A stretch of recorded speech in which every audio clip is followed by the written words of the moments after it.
Let's see. Forgot about this. Okay.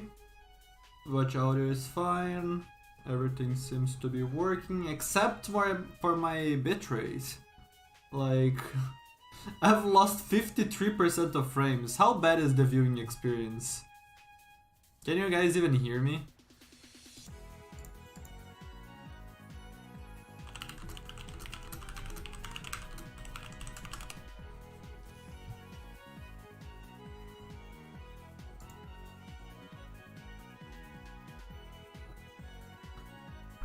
This is frustrating.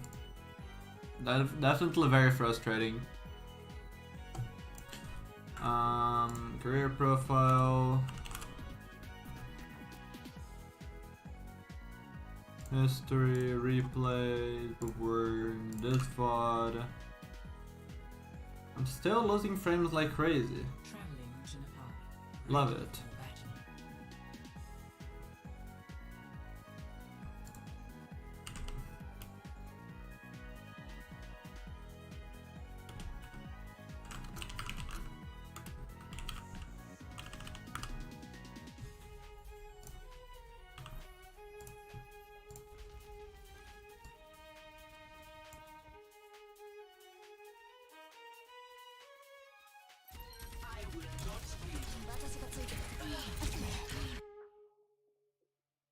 Still counting up in the frame loss, which is pretty insane, considering we're already at such a high value.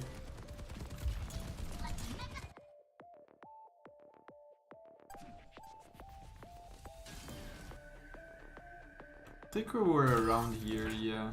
Let me do this.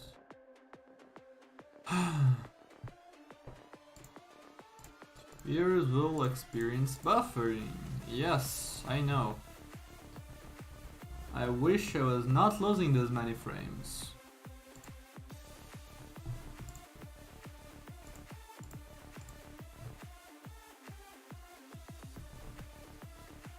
It is actually just counting up in the frame loss, which is pretty wild to me, honestly.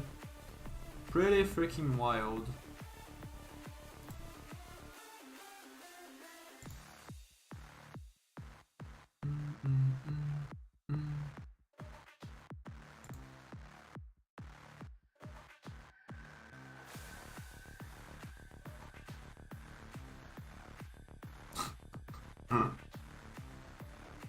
Oh god.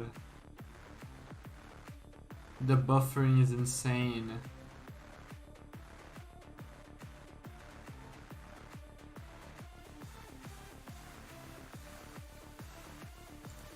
You are probably just so far behind.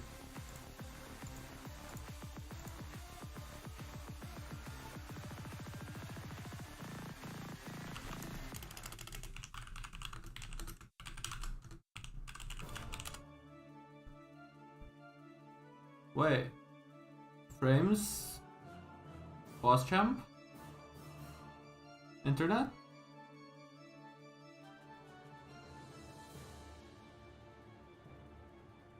No? Still losing frames? You're gonna be losing frames like crazy?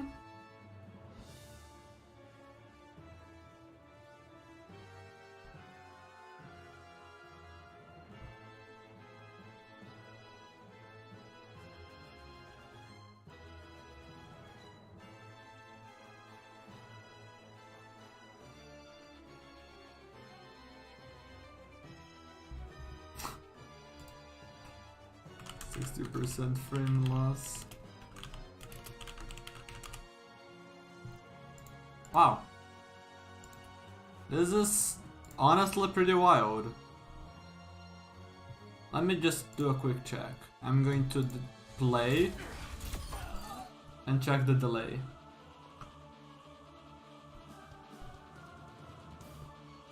See how long this takes for it to go live.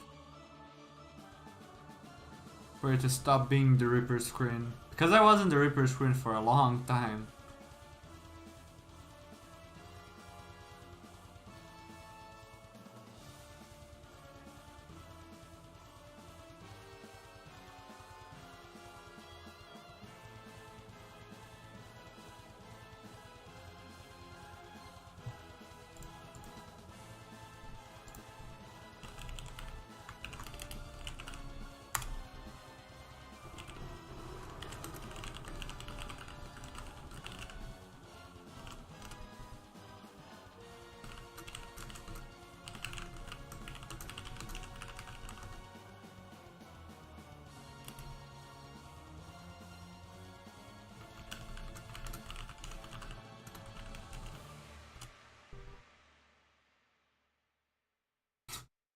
We're still on the Reaper screen.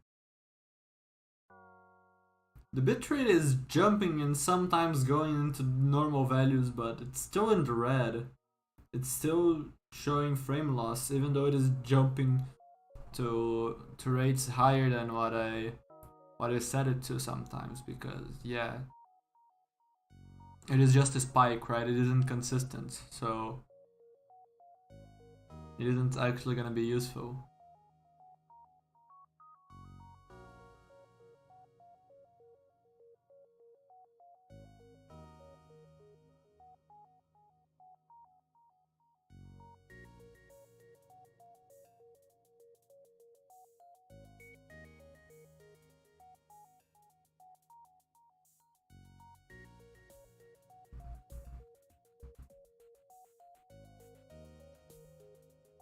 Huh. So stream is delayed by a whole 2 minutes. That it. Wait, it is in a green? Pause jump? Pause jump?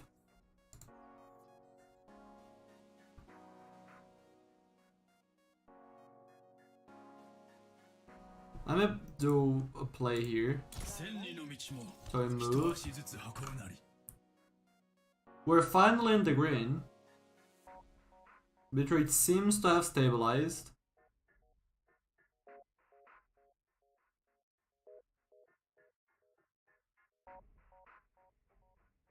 We're gonna be delayed though.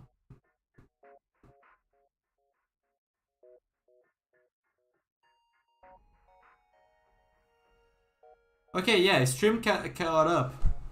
Stream caught up.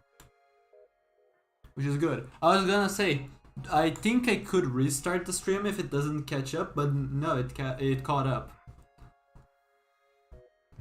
So this means that I can actually stream.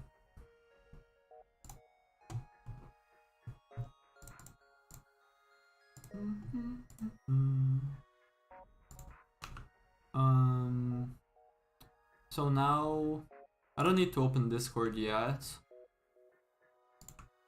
Actually, let's do it anyway and let people.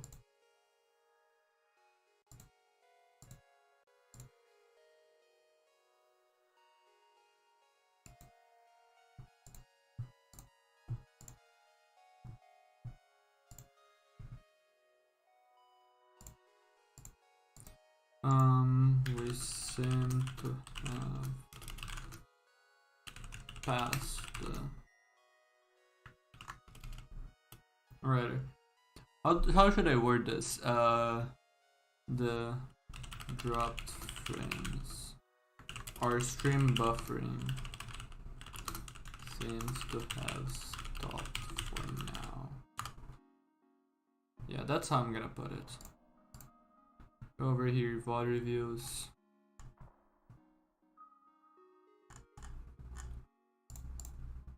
Got yet another submission. Let me go over here.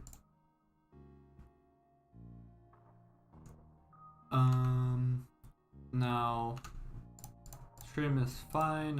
I have everything set up, all the audio and stuff. Shut up, YouTube. I know my bitrate. So now all I want to do is resume the stream. Yeah. Let's go here. I forgot the question that I didn't get to answer when the last stream ended because of the internet running off. It was right after the the crosshair question. Don't remember what it was. This is gonna be round. Move on to the next one. I'm also gonna try to do a little bit faster because we have a lot of VODs to get to. Let's do this.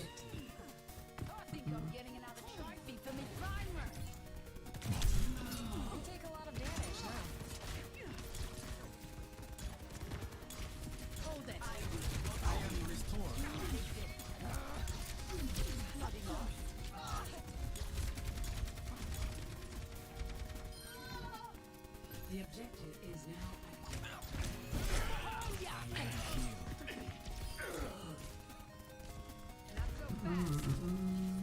This is our objective now.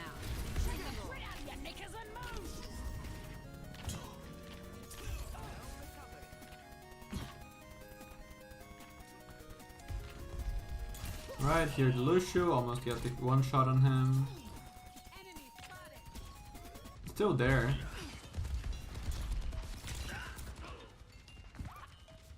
Stay put. This week got the bait. be careful, Shara.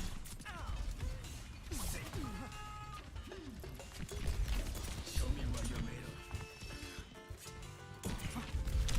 Rest up, old man. I thought you were the cyber. Good. Probably shouldn't have woken him up with the dash, just try to... Let's go back. One thing that you can do in this situation... Either try to look for a dash to combo, right? So dash at feet like I talked about in the live stream before it got stopped, right? The first VOD. Because there was a sleeping soldier on the previous map too. Or just walk up and then try to either headshot or body shot. You can triple body shot dash, then triple body shot melee again. You don't even need to hit everything of that for it to be a one shot on the soldier. But it's just better for you to look for the headshots. So you can, instead of looking for this dash, you can look to dash this wall to get as close as possible to soldier's heads, then line up a one shot, triple headshot melee for example. That's probably the best approach in this situation. But you're gonna be getting the kill on him. Reaper has no Wraith, which means that you should be looking to punish him. Good. And yeah, I don't remember if you have even used your primary fire once. I don't remember, but I don't think you have.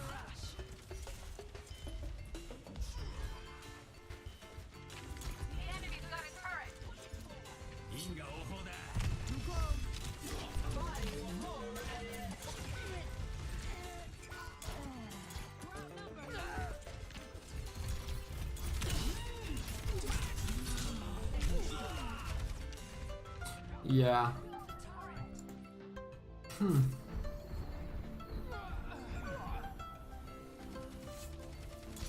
I'm actually gonna just watch this on 2x speed.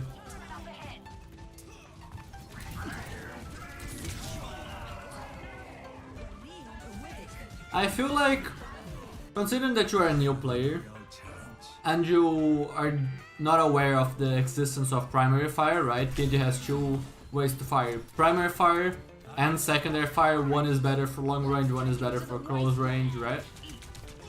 You're still very new to the game. One of the best things for you to do is to just play the game more to get more used to it, right? And there is some stuff that you understand, right? You understand that you wanna combo the nano, right? Already that you can combo nano with blade. You don't necessarily want to every time, but comboing nano with blade can be strong, right? But you definitely seem to have some understanding. Maybe you have watched content before, right? Before playing the game. But I feel like there's still just this major playtime. I was trying to formulate a sentence and I didn't properly manage it. So let me just swap the way that I was saying it, right?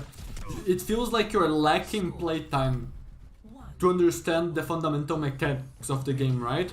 Because you're not even using primary fire, for example. You're sometimes mispressing deflect when you don't need to, or dashing when you don't need to. You don't have the awareness of the map structure, which granted, this one is specific, right? The map structures. Overwatch has a lot of maps.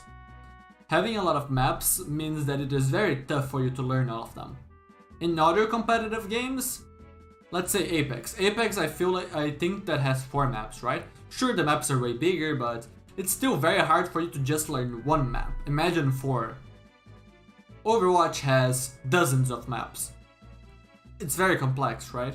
So, as far as map goes, it's a little bit of a stretch, right? But with the other stuff, it's very clear that you haven't played the game enough for you to even be familiar with it, right?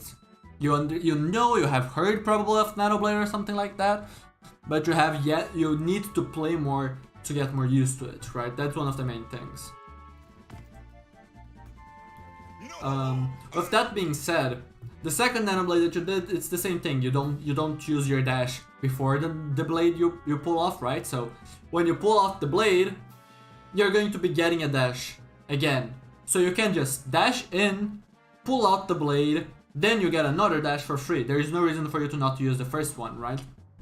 A lot of the times, what players do is they dash up to be able to see the enemies, right? Have a better angle, make it easier to receive an arrow or a bubble or whatever from their team, etc. Right? They can use the double jump to play cooldowns, right? Bait the enemy into thinking that you're in a certain trajectory and then you double jump and stop the trajectory. So that is one thing that you can do. For example, you can dash up to get a better view and do all of that other kind of stuff, and then pull out the blade in the air, you drop on your enemies, and then you have another dash you can use to either kill them faster by using animation cancels, or to follow up a movement ability. Let's say you're playing against a Moira and she uses Fade, then she runs away, then you dash to follow her, right, for example. But all of this kind of stuff, I would say, as far as Blade goes, I have a Blade guide that I would recommend you watch, because I go over all of this kind of stuff for Blade. And aside from this and the primary fire that you need to start using, right? Like, the deflect usage and the dash is honestly pretty decent, considering how new to the game you are, right? It shows that you either have some experience from watching the game or from other games, right? Also, aim makes me feel like you have had experience in other games before, right? So you're liking more on the Overwatch specific stuff, right? And some of it, not all of it, because you do have some Overwatch knowledge. Or at least I'm guessing that you do have some Overwatch knowledge from the fact that you understand nanoblading and you wait for your nanoblade, etc., right? So what I would be telling you would be to play the game more, get used to your primary fire. That's one of the main things that you have to understand in the current state that of your play. I recommend already your blade guide. Right, again, you wait for the nanoblade, you understand the nanoblade, and then the nanoblade and get the kills. Granted, it's not the cleanest, right? You like with stuff that I already talked about before, but I'm not going to be going into length about stuff that is already talked about in the blade guide, right? That you can just watch. Not gonna be repeating myself there.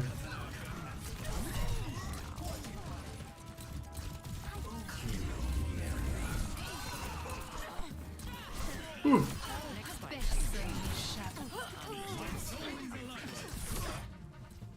And yeah, one thing that you're gonna notice from this match is obviously you're being more effective close range than you are long range, right? Main reason for that is going to be not that just Genji is strongest here, right? In close range, but also because you're using your secondary fire for long range instead of your primary fire. What up, Seifedini? Did I pronounce that right? Allergic to left click. I don't think that this player is aware of the existence of primary fire. So yeah, I think that there is no reason for it to not be bound automatically, right? Where is it? Primary fire, secondary fire. I don't think that it is ever not bound automatically.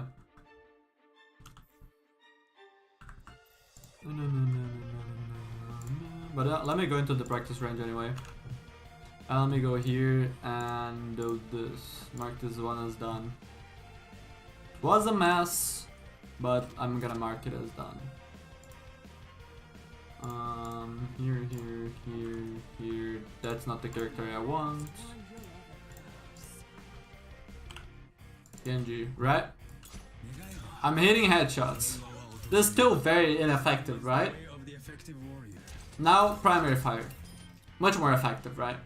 Sure, my opponents are gonna be moving, so if I just try to aim at where they are, let me perfectly track this target. Can you move? Right, I'm perfectly tracking this target. And yet, most of my shurikens aren't hitting, right? Because of the distance. Because this is gonna rely on prediction. Choices will lead to a If your opponent is strafing, then that's gonna mean that you are less likely to hit, right? These bots are not good examples because they don't move around. But let me actually just load up a custom game for this. Settings, presets.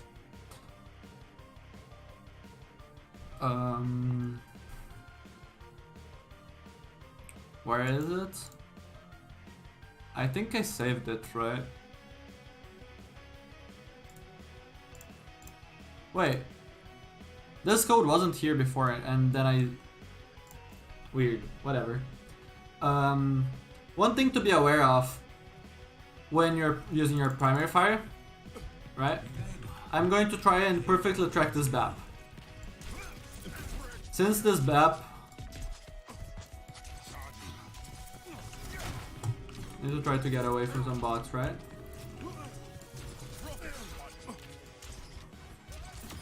I didn't perfectly track, but a lot of the times that I was on my target, right? Let's say the Zen. A lot of the times that I am on targets, I'm not hitting, right? Because of the Zen strafe, because it relies on prediction. Okay, I think that this Hanzo is going to be... Alright, let me go for the Zen. I think that the Zen is gonna be moving right. And then I try to shoot ahead of time, right? See how those predictions hit 2 headshots in a row on the Ana? If I try to just aim at her, it's not gonna work.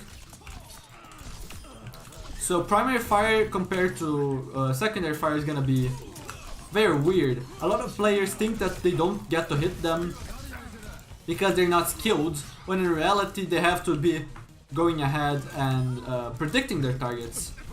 While if you're just using your secondary fire, okay, I'm close range, come hear them. I'm close range, I'm on my targets, I'm hitting, right? Get close range again. Close range, I'm on my target, I'm hitting. Close range, I'm on my target, I'm hitting, right? There's no prediction involved. A lot of players think that bye-bye. That the aim is bad when they're simply not understanding the difficulty of primary fire versus secondary fire, right? So close range is a lot more consistent and effective for Genji, right? I already talked to you about getting more used to the game, and I also recommended my blade guide, right? Bye bye Doom. But one thing that I would also recommend to you, as you could notice, right? You have good aim. And sometimes it feels like you don't because you're simply playing either in ranges where the fire that you're selecting, secondary fire, is ineffective, or you're not setting yourself up, right? So for example, remember that time at the very start where you were the soldier was standing still trying to shoot down on your team, and then you came in from an angle. Instead of just lining up shots patiently, bye bye Doom. You just decided to rush this shot and then you made your life harder and then you didn't get the kill because of that, right? Bye Doom. So, what was I saying again? One thing that I would definitely recommend, that's one of the biggest skills for Overwatch players, is going to be simply to go ahead and learn pathing. Because you were, a lot of the time that you were close range on your targets, you were just doing a lot of damage on them. You were winning the duels that you wanted, right? And you were being very effective on Genji that way. compared to when you were long range and you weren't really being effective, right? Which means that if you get close, you're doing a lot. If you're far away, you're not only not consistent, it's also not Genji's strongest. Like, Genji isn't really that strong in long range. He can do long range, but he's not really a good character for long range. Long range maps, you would rather just not play Genji most of the time. If you can, right? So, I know I'm making this... I'm kind of messing up the way that I want to say this.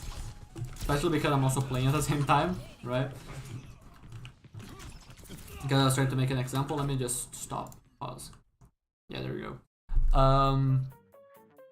Pathing, what pathing is going to allow you to do is, instead of going ahead and being forced into long range a lot of the times, right?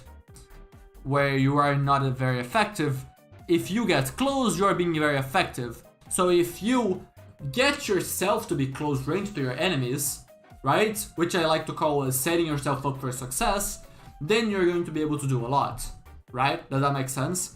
So if instead of just running it down main with your team and then just finding another tank, and a tank is not something that you really want to shoot because you like getting dash resets, you like fighting squishies, you're not really made to tank bust.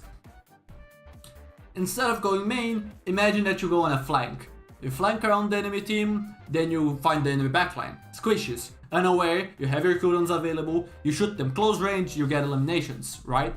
Amazing. That way you're being very, very effective. You're fighting where you want, you're having a surprise factor, and you're getting to make plays. You're not also being reliant on your team. So, I feel like I just started rambling without much, without thinking too much why. I'm not gonna lie, I'm kind of still annoyed at the internet loss.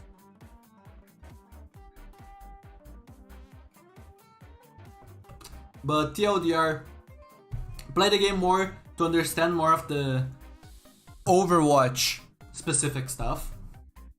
What is the code for this mode? This mode is Vaxstyle, so what up, Juice? What up, Cooper?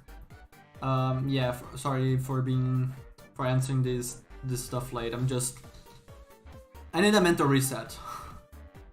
TLDR, play the game more, get more used to Overwatch, because I think that you already have some FPS experience from other games. You're just lacking Overwatch specific knowledge. You have some of it, but you don't have all of it, so you want to play more, get more used to all of the heroes do, how you want to interact with them, understand the maps more, and understand your primary fire, as well as your blade. I have a guide on blade that you can watch that I already recommended, and also while you're trying to get more used to Overwatch specific stuff, such as all of the heroes and abilities that they have, you're also going to be getting more used to your primary fire and understanding the flow between swapping from long range to close range.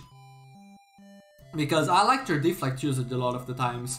Your dash usage was a little bit weird at times, but you used it a lot for mobility, which is something that I like too, right? Dash isn't just a dash or a damage ability, it is also a mobility too. So it's gonna take a while for you to understand when you're not necessarily wanting to use your dash for mobility, because you can just walk up to a place and then save your cooldown because you're gonna need it in a second. But that is gonna be fine-tuned over time, right? So yeah, that would be my TLDR of this very massive VOD review, which I'm sorry for, very, very sorry for.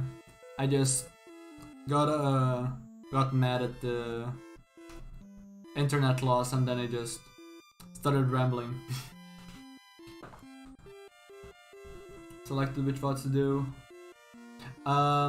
What up, Linus? Sorry for the late answer. I am going to be doing all of the quick play VODs first, because I want to do them fast. I wanted to do this one fast, and then I just ended up rambling for a hot minute. So let me get a mental reset. This is the VOD that I just did. I marked this one as done. Perfect. These are 2 competitive VODs. This is a competitive VOD. This one I can vote. I have so many I can votes. Holy. Competitive. Oh wait. This is the only quick play I can vote, so this should be the one that I'm looking for. I am ready for battle. Shui. Is this the one that I was looking for? Yes, this is the one that I was looking for. Good. And again, sorry for the massive VOD review.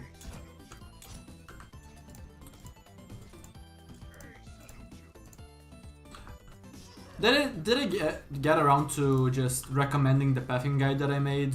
I think I did, but if I didn't, then yeah, I would also recommend that.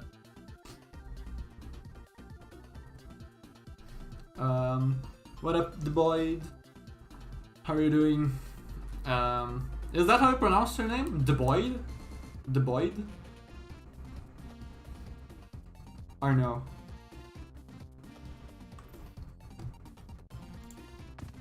And thank you.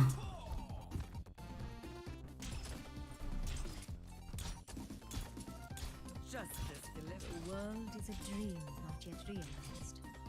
Yeah. Let me see actually real quick. Your VOD is a competitive VOD. How many competitive VODs do I have after this? 1, 2. I don't remember if this is one or not. It's also competitive. This is also competitive. This isn't. This is competitive. And this is competitive. So I actually don't have that many quick play VODs after that.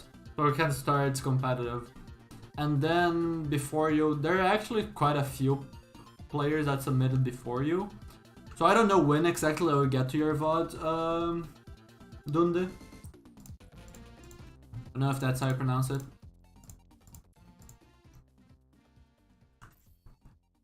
But yeah, I don't think I'm going to be getting to your VOD because there's already so many ahead.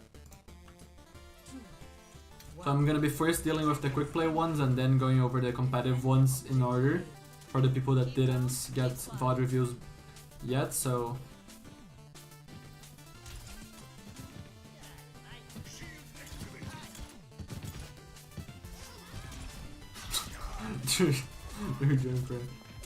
I don't know.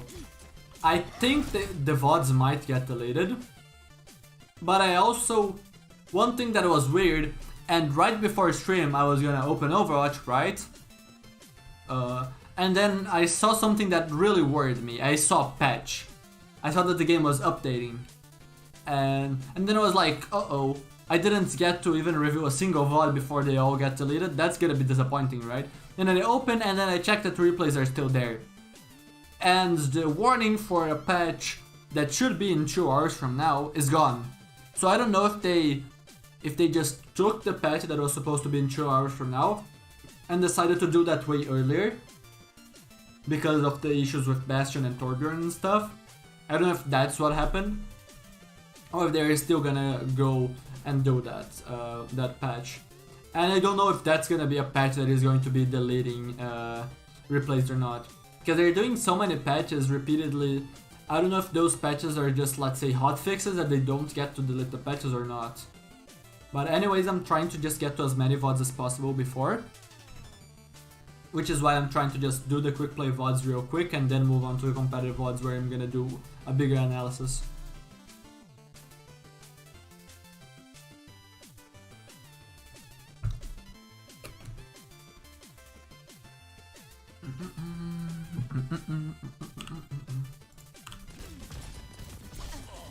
Close the gap on the Mercy, try to finish her. Which is good, it is good target priority. Now you're just trying to flank around, which is interesting. I like this. Go for the junk, good damage on him. Unfortunately, you missed your dash. That's gonna... Alright, you missed the shuriken, that's gonna finish him with a dash. But that's a very good cleanup, right? This is basically the kind of stuff that happens. That's basically the kind of stuff that I was thinking about when talking on the last VOD, and then I just messed up my wording for a long time and then ranted, right? As much as you can and should learn to use your primary fire, it's more important for you to get good at your secondary fire usage, right? I'm pretty sure you can do that. You just messed it up. The reason I say that is because, as said before, Genji is strongest at close range, right? He has the flexibility to poke, but he isn't great at poking, right?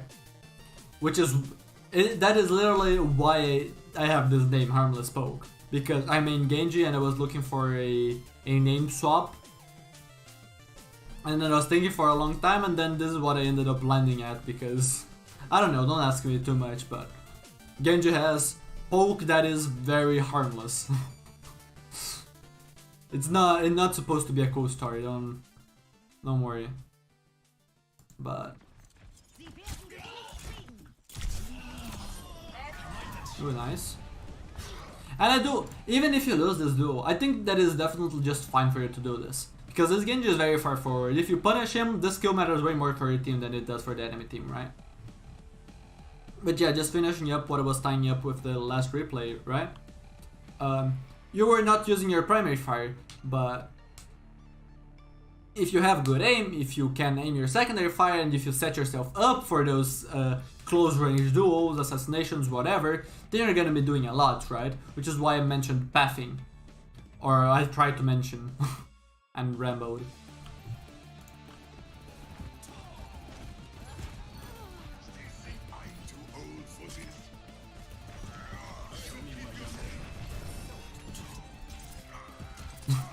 Sneaky Ryan. He is low. And even though the Ryan is low, you're patient and you look to kill the Junkrat because he's squishy and you would like to fight him. It's good.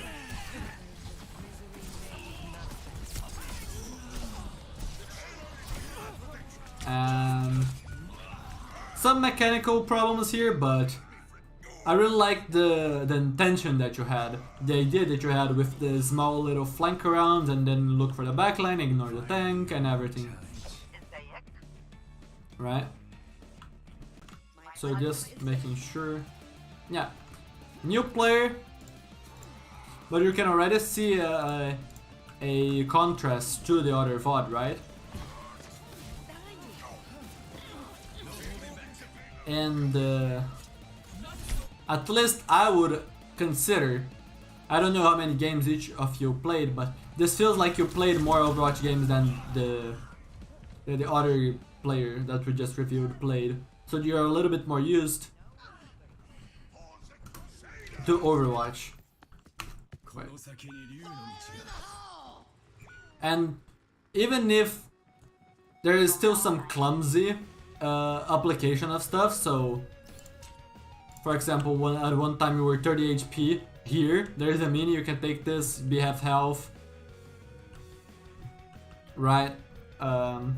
Mechanical issues from time to time, and everything. There's still just these sparks of play that are very interesting, such as, oh hey, I'm gonna do this little flank, I'm gonna look for the backline, I'm going to ignore the tank, right? That is not my priority. Day 3. I'm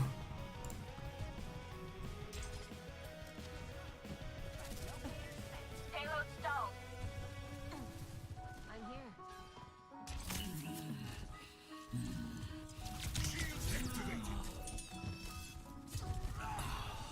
Be careful.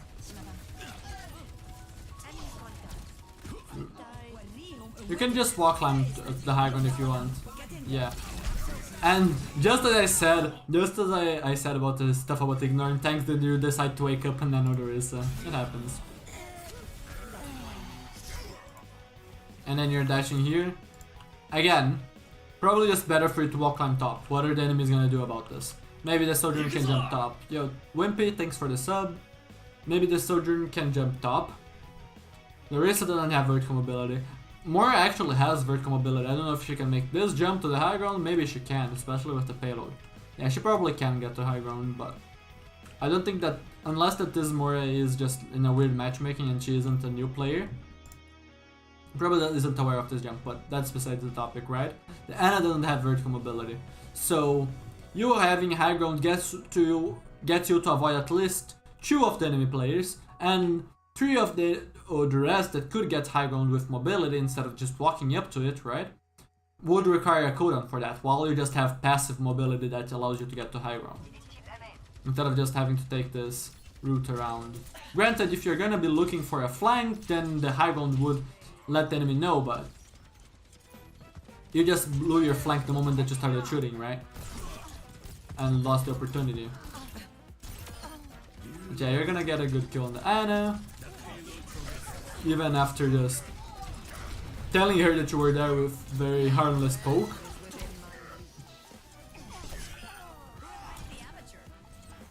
Oof. I don't necessarily understand why the devs decided to have some brutal voice lines, but you know, Sombra there. Diva is also very toxic in her voice lines with stuff like that's a skill issue. Diva has some great voice lines, but she's very, very toxic. Yo, what up, Red Boy? How are you doing? Better aim with Genji? I do have an aim guide, yes. I do have an aim guide. It is not specific for Genji, but it should definitely help a lot. I'd recommend checking that out first, and then if you are having further issues after seeing the video and in practicing, asking those specific questions, right?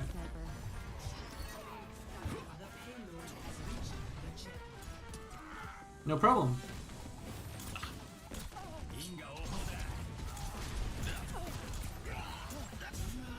And yeah, there the deflect doesn't do anything. You can probably just react to the orb if that isn't the intention, right?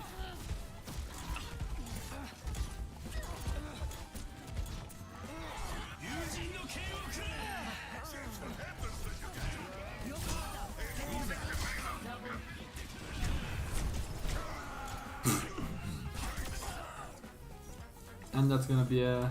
not exactly a team wipe, but that's basically good enough, right?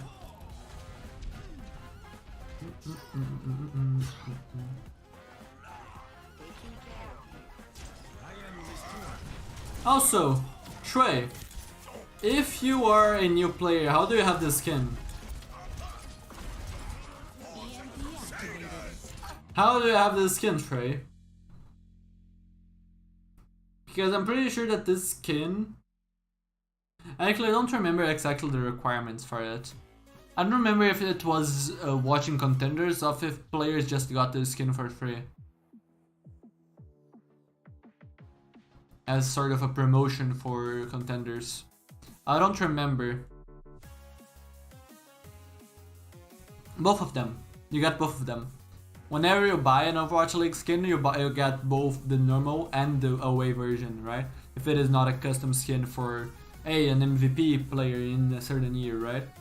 Just there, huh?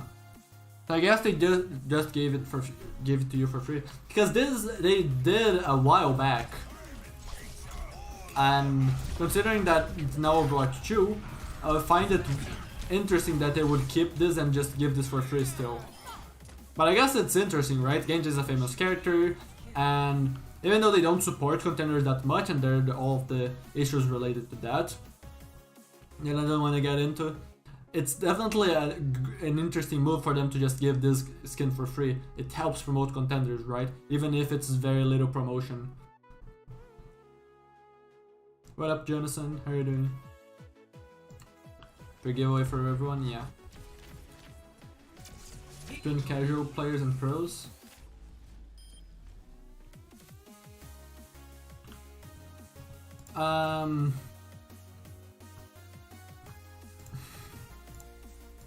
It depends.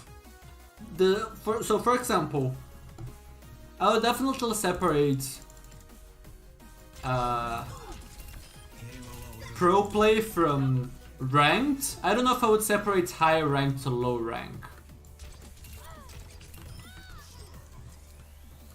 Also, I need to... Do I need a conclusion to the VOD? I don't know if I feel like sometimes I just want to give a clean conclusion to a VOD, like, oh, do this, do that, but sometimes I feel like I just analyzed the VOD and talked about it as it went on. I don't know, it's weird just deciding when you feel like you have done enough, you have given enough information to the person getting VOD reviews to work on stuff. So let me think about the VOD. Definitely just getting more used to the game, obviously. That's something that I'm gonna say to all new players, right? I'm gonna help with pointers, but I'm not gonna be giving a full analysis like competitive analysis, because you're just still in the process of getting used to the game, understanding the maps, right? The placement of health packs especially is gonna be important, right? Understanding all of the matchups so that you don't end up engaging in a matchup that you need a certain cooldown for and you don't have it, or you waste a cooldown in a matchup that you don't need it, etc, etc. This one was a good example of pathing, right? The moments that you were flanking and trying to ignore the tanks and look for a different approach, you were getting very good effectiveness, right? Even if it's sometimes being clumsy, the execution is gonna come over time, right? But the intention is there, and that's the important thing, right? And as you practice that more and more and more, you're gonna get better at it, which is important, right? If you don't know those things, you're not gonna really be able to practice them consciously, at least.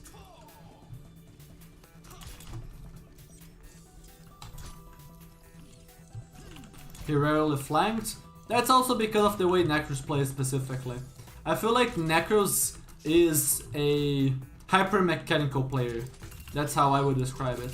And who also, real quick, who do I think is the best Genji? I would say that probably Sparkle.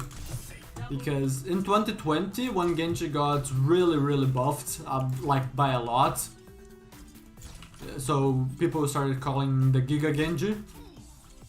He single-handedly took a pretty average Overwatch League team to win a cup.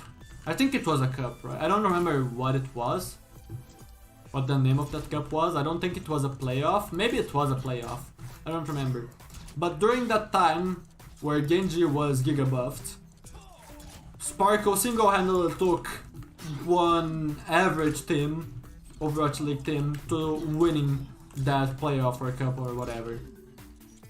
So I would say that, yeah, Sparkle is probably the best Genji, in my opinion. And not to say that his team is bad, Overwatch League players are basically all of them really good, right? Not gonna say all of them because there are some weird things, right? So for example, Chipsa, and not that Chipsa is a bad player, but Chipsa only played a single map, right? He has a 100% win rate because he won that map, but saying that he is Overwatch League level is weird, considering that he is basically a one-trick. I won't enter debates for that, I'm just copying what other people say it in this scenario, really. I also don't watch him much to know how deep his hero pool realistically is. He says that he plays Genji, but from the little clips that I saw of him playing Genji, it wasn't really that great. But I would definitely not consider him Overwatch League level, because there are some... Overwatch League is supposed to be the top of the top, right? And considering that Doomfist had some very specific moments where he was good, and one-tricking in the Overwatch League is very weird, I don't even know, like, are there any Overwatch League one-tricks that have existed in the past? Or in the present, or whatever? I don't know. Yo, what up, Nico? What am I doing? I'm answering some questions in chat right now. And yeah, I'm entering a tangent. Like, I don't think I have watched much Chipsa or clips of him or whatever to know and have a proper opinion on this. So I'm actually not gonna bother with it. Am I still doing VODs? Yes. I'm just answering a question and then I'm gonna move on to another VOD review. Also, where is the VOD? Let me mark this one as done. Also, I forgot about this. Shrey, do you have any questions about this VOD or not? I don't know if I did a good job. I don't know, I just don't really like reviewing quick play VODs that much. I feel like that is just my main issue. I don't really feel like it does much. Granted, it might not be what you're looking for, right? As a new player, you might just be looking for some pointers, right? For me to help you out, understand what you should be focusing on first, instead of just trying to give you a full breakdown of a competitive match. And you don't care if the VOD is a crazy good review or something, but I don't know, I just feel weird. I just like reviewing competitive VODs more. Which I might end up making a requirement in the future. I might end up just saying you need to submit competitive VODs for me to review them. I don't know, we'll see about that.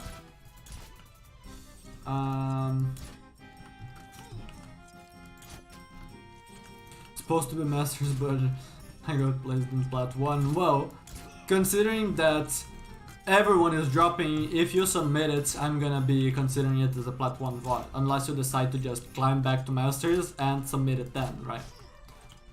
But considering that Overwatch 1 and Overwatch 2 have two different game modes, right? It's 6v6, from 6v6 to 5v5, a lot of reworks and everything.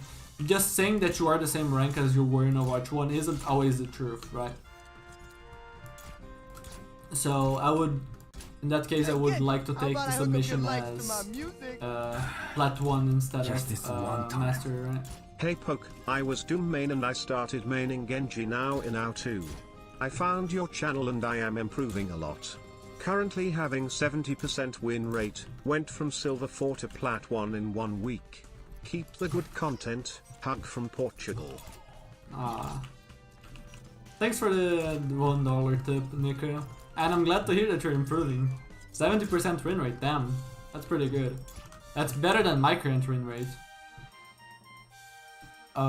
Yesterday I think I went from a 73% win rate to a 60% win rate in one day. I had some rough games to be sure. And also because my win rate was so high, right? I started with a 90% win rate first day, then it started dropping and then stabilized at around 75%.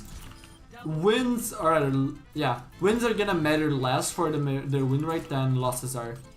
So winning one might just mean that I increase my win rate by 1%, while losing might mean I lose 3% win rate, right? So whatever. Just statistic things. What was I gonna say? Oh yeah, Groot. You know, you join my Discord server and you go to hashtag VOD reviews. There's gonna be a pinned message in there for the format of the submissions, and then you submit it there. Because there are a lot of people that have already submitted VODs, and so I'm gonna be taking them in order. Except for the ones that I'm doing now. Like the ones that I'm doing now are just quick play VODs instead of competitive VODs from new players. Again, as I said before, I think I might just decide to cut those out and say you can only submit competitive VODs. But I'm still doing them in order, right? The quick play VODs first, and then I'm gonna do all the competitive VODs in order of the queue, so... If you can, I would ask you to submit the VOD in Discord. If you don't have a Discord account and you don't want to make a Discord account, you can also submit it through a Google Form link, which you can find in the top of the description of my last video, my Overwatch 2 Complete Genji Guide, or by typing !VOD review. I don't know if Stream Elements bot is here or not. Usually Stream Elements bot is very inconsistent, so I would just go to my... If you wanted to submit it through a Google Forms instead of going to Discord, I would just go over to my last video, my Overwatch 2 Complete Genji Guide, check in the top of the description and there's gonna be a link. My enemies topple. Oh, you bought this skin? Nice. My sense is foreign game, 1500 DPI, and I also use mouse acceleration. The link for the video that I have in mouse acceleration, both why you should try it and who should try it, but also how to set it up if you wanted to, using a program called Roxel. All of that is said in the video and the pinned messages in here in chat. So if you wanna check that out. Forever hold your peace. Show off some Genji combos. How are you supposed to pull those off in game? Not like that. You just have to learn the distance, right? If I go here, I just know. If I do this, it's a one shot. Granted, this bot is standing still, he has a big head.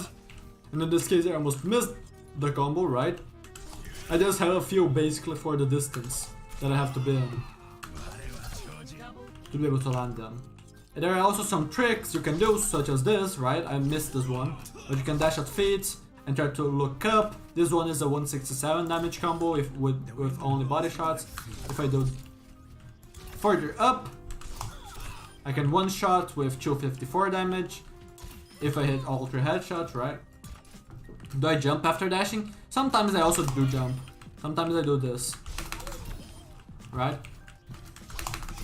Sometimes I do something like this. That's something that you're gonna see in my Genji drills video. There is a game mode that there are a bunch of Annas in a chamber. I think it is the 3rd one. And I often do that in a practice where I have nano values, where you can just kill with body shots, but I also try to aim for the head. And I often do this. I try to just keep looking at feet, jump, do this, and just repeat, because that helps me practice it more consistently, right? I get to practice the combo over and over and over and over again, very fast, a lot of times per minute, right? Which helps get good at the combo faster. My enemies topple.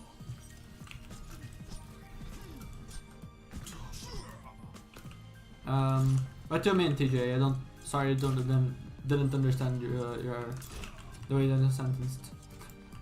Also, going back to the question that I wanted to answer before, kind of a lot of questions, right? As far as the Genji play, pro play versus ranked play, I would say in ranked, since teams are more or less, or rather less organized, you get to thrive by not playing as smart. One thing that I would say, for example, is in Overwatch 1, shooting tanks on Genji was actually pretty decent. It was definitely not the best approach, but it was good enough where if you had high proficiency with blades, or nano blades, or both, or whatever, right? Damage boost play doesn't matter, right? You could just end up winning because of that, right? You just play in a non-optimal way, but it is enough for you to have a positive win rate and climb the ladder if you have a good enough proficiency when you're blading, right?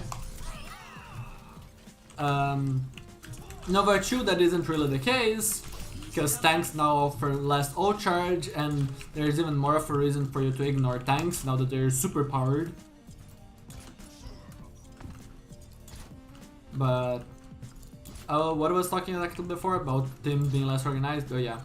In pro play, you're gonna be needing, because teams are more organized, you're gonna need to be more precise and more organized with your team, right? So, for example, a dive, if your Winston jumps in, you're gonna be jumping in exactly the moment that hit jumps in, instead of your Winston jumps in, oh, I see that my Winston is jumping in, wait, I'm not set up, let me walk up, okay, now I'm contributing, right? Also, pro play is gonna have, for example, against Sombra, what teams often do, let me pick Deva real quick.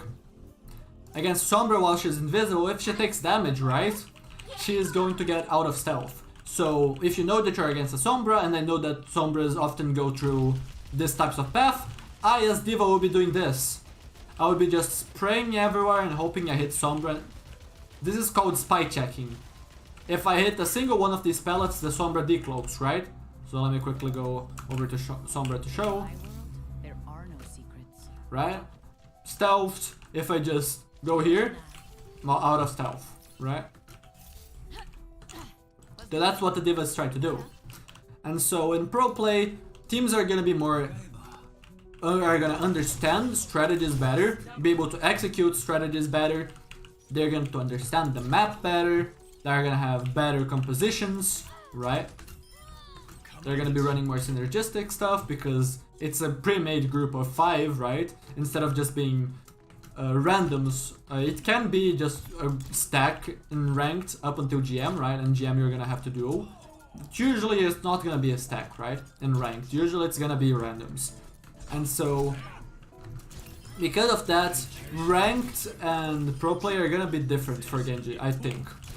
And pro player probably gonna be looking more to just help your team and follow up on your team.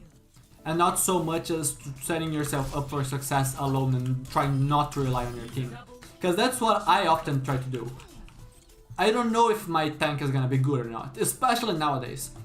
And I say that because matchmaking in Overwatch 2 has been kind of wild. I've heard Grandmaster player playing with a Bronze 5 player. Thanks for stopping by, Nika. I heard of a Grandmaster player playing with a Bronze 5 player. So matchmaking has been kind of wild in Overwatch 2. And in Overwatch 1 too. So I just don't like having to rely too much on my teammates. I like to be able to have as much player agency as possible. That's something that I often talk about in my streams, right? If I can go ahead and make a play, and if I fuck up I get bubbled and I live, right? That's one thing. If I can make that same play but not rely on the bubble, that's better because that gives me more player agency. I'm not depending on either my opponents making a mistake or my teammates saving me, right?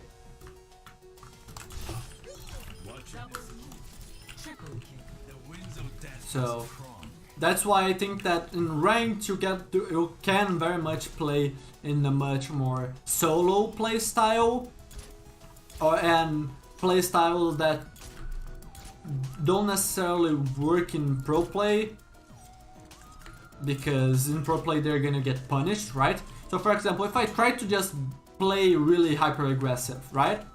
In ranked, since teams are not gonna be very coordinated, if someone just presses W like I do right now, and I don't get this combo, let's say I fuck up my combo, they might not be coordinated to punish me and then I get out. In pro play that's not gonna happen, right? So you're gonna get away with much more, which means that you have to be less precise in ranked than you have to be in pro play. Also, pro play is just gonna be way more about team, right?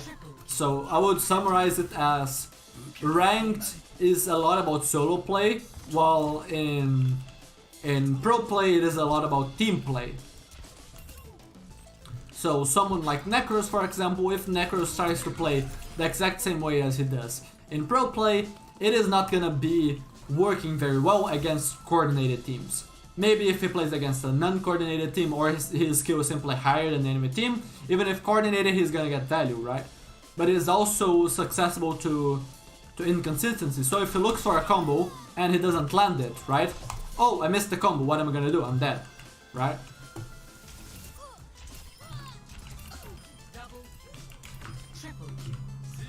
I don't know if that properly answers. It's weird to talk about this stuff because there are always exceptions to the rule, right? For example, Necros played in Contenders in Overwatch 1. And I think even in Overwatch 2, I don't remember.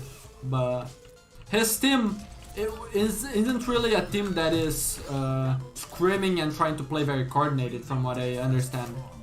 From what I understand, it's just a team of a bunch of highly mechanical players, highly proficient players, on their respective heroes. Yo, what up, Sandman? How are you doing? So you can argue that sure, having a team of 5 coordinated players that are very consistent is very good, but you can also make an argument for a team of 5 teammates that don't really work together that well, but are just insane at their one character that they play. So for example, their team, oh yeah, has like him, which is basically just a Genji one trick. They have a Junk one trick, I'm pretty sure. I don't remember who it is, but right? You would think that, oh, that's weird, Genji Junk, and yet they make it work even against heroes that you would usually consider to be countered against them, simply because they're just wild cards, right? So as much as trying to just think about structure all the time and team play and whatever can be interesting, just you can also end up being over analytical of stuff and completely forgets how someone that is playing completely different from what you're expecting can just throw you off your balance, right? So maybe that player is just feeding, but what do you do if 5 players are feeding? What do you do if the Genji is looking for one-shot combos while the Junkrat is doing this, right? He's setting up a triple mine and then he's just flying in your backline and one-shotting someone. While there is a bow player, right? Arguably the best player, bow player in the world that is doing a bunch of ball tech. He's doing 1, 2 boops, right? And just getting people off the map like this, right? How do you do against the team that is just a bunch of highly mechanical players on their one specific pick that they know how to play against their quote-unquote counters, and they're all just making space for each other in a certain way, because if one feeds, the other gets space to do stuff, right? They can't focus everyone. So that's why sometimes just overanalyzing stuff can be weird, and just you have to consider those wild cards and the ability that they have to shake things up, right?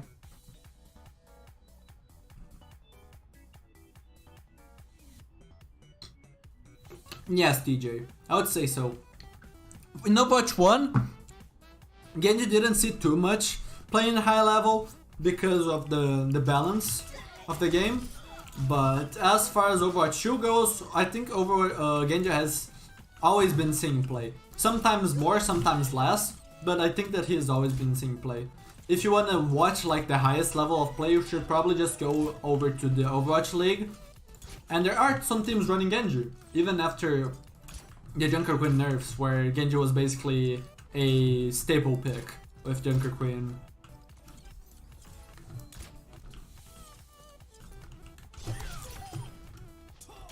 But yeah, also on the topic of like why does Necros doesn't flank much and just play like main and stuff. One, because in high rank, even though high ranked isn't pro play, players are gonna be good enough that they're probably gonna understand, or most of them are gonna understand map and understand most of the routes people can take, and so they're gonna be aware of flanks, they're gonna be coming in voice, oh Genji flanking and stuff like that, and it can be harder to get value from flanks and stuff like that. But also because he relies a lot on his mechanical skill to do the stuff for him, right? You don't necessarily have to try to play like me and try to be very smart on your play if you just get one-shots all the time, right?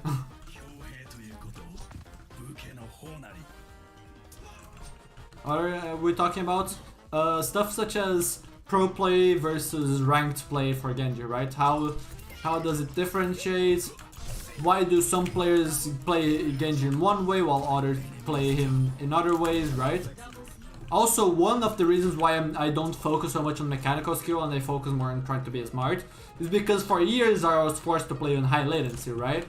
And I, to a certain extent, still am forced to play on high latency. So, since a lot of the stuff that I do is going to end up not registering or being delayed, so let's say I'm trying to deflect a Widow shot, I deflect, but because of 180 MS, the Widow headshots me instead of me deflecting a headshot onto her, right? So I try to focus on more being smart than trying to be mechanical, because being smart is not something that can no reg, right? Not register in the server, right? And so that's where playstyles start to be created and players differentiate. And you can learn from all of them, right? You can see, this playstyle has this shortcoming, well that other playstyle has this shortcoming, and those are their strengths, and maybe I can combine those. Right? But maybe that doesn't work exactly the way I was thinking, right? Overwatch is a very complex game, so that's what makes it so fun, in my opinion. The complexity, all of the cool stuff that it has, the character personality, yada yada yada. Right? Even though a lot of the times I disagree with the way Necros plays, I was heavily inspired by him. I think that he was the Genji that got me into maining Genji, right?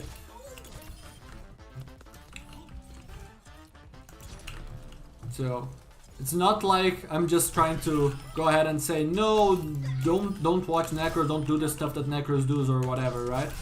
I watched Necros for a long time. I'm a VIP on his chats,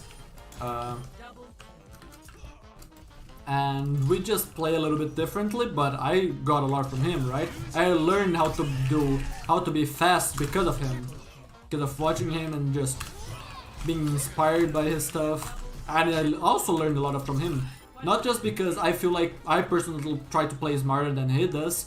Doesn't mean that I can't learn stuff from him, right? And also doesn't mean that just because I'm trying to play smart, I also can't be mechanical like him, right? Just differences in play styles and how much we focus on each other thing. But I would say that most high level players understand basically everything to a very good level, right? It's not like, oh, I am a GM player that focuses on smart play, doesn't mean that I can't be mechanical. And just because he focuses on mechanical stuff doesn't mean that he can't be smart, right?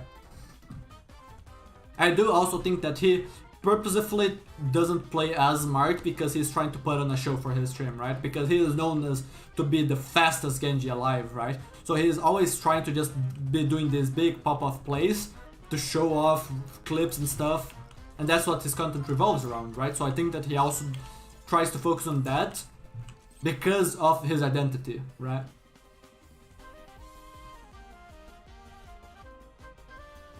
Left click dash cancel, do you mean this? I have 28 ammo instead of 27. Is that what you mean, Jonathan? And a buff in the future? I don't think that Genji needs a buff or a nerf. If anything, Genji needs a rework. And if you are curious about the rework that I would give to Blade, that's the one thing that I would maybe change for Genji in Overwatch 2. I have a full video debating that I made a long time ago when Overwatch 2 was still in beta. And I was just theory crafting if Genji needed a rework for Blade or not. I have a video on that.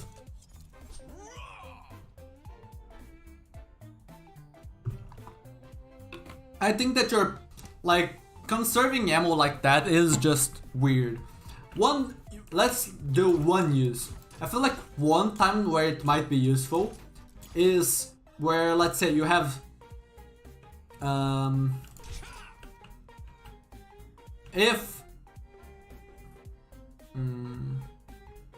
actually, no, let's do this. If I have 3 ammo and I wanna combo this bot and I'm not sure if I'm gonna be hitting headshots, I can do this. Right? I ended up accidentally meleeing instead of shooting right after, but as you could see, I had 3 ammo but I shot 5 shurikens, right? Why does that happen? Well, if I am at 3 shurikens and then alright, if I am at 1 shuriken and I primary fire, only 1 shuriken goes off. If I'm at 1 shuriken and I secondary fire, since all of those shurikens go off at the same time, it doesn't matter how much ammo I have, the secondary fire is gonna be shooting 3 shurikens. So that, I guess, would be a niche case where canceling would be useful, but I just feel like you just generally don't pay attention to that. You just don't try to, oh, I'm only gonna shoot 2 shurikens with my primary fire to conserve ammo. I don't think that you generally are going to be trying to use your mental space for that. I think I would much rather pay attention to other stuff. So, no, I don't think that it's really useful. Although I guess I could see it being used in some very niche situations, yeah. Yo, what up, Conweird? Let me go back a little bit in chat. Can you please scroll? Thank you. What are some good tips? I mean, we're talking some right now, but... And I would say that if you're just asking general tips, I'm just going to recommend you my Overwatch 2 complete Genji guide. Because that's one thing, right? If you ask a generic question, it's really hard to answer. I don't know if that's necessarily what you're asking, but... one question that players often have is, okay, I'm a Plat Genji, I'm a Gold Genji, I'm a Diamond Genji, doesn't matter what rank. Do you have some tips? Well, you could be in that rank for X, Y, or Z reasons. So unless I know you as a player, I cannot really give you a specific tip for you, right? That's something that is important. So if you don't have a specific topic, I would just be just throwing random ideas in the dark without knowing if they're gonna help you or not, right? So that's why I always like to try to VOD review players to give them help, because that helps me know what they need. And if you don't have a specific topic to ask for a question, oh hey, I'm struggling with aiming, right? Then you can be more specific. Oh hey, I'm having troubles with blade. Then yeah, I can give tips, right? That's gonna be for specific topics. The old sounds just sounds cool. Yeah, what up, Slimac? What does Genji Ultimate do? Genji Ultimate does this. And then he just has a sword and then he can slice people. And then, since Genji, anytime that he gets a kill, so you can see my dash is in 5 seconds, I have dash immediately after getting a kill, right? So because of this mechanic where Genji gets his dash again every time he gets a kill, Blade means whenever Genji ults, that means that he's gonna have consistent melee damage. Finally someone that pronounces her name right. He's gonna have consistent melee damage and he's gonna have his dash to be able to go from one target to the other, right? That's what makes his blade iconic, right? So yeah, that's what his ultimate does. Just transforms, just gives him a sword that is a close range melee weapon that does a lot of damage per swing, and it really complements well with his base kit, right? His deflects and his what was it? His deflect and dash, right? Especially the dash resets.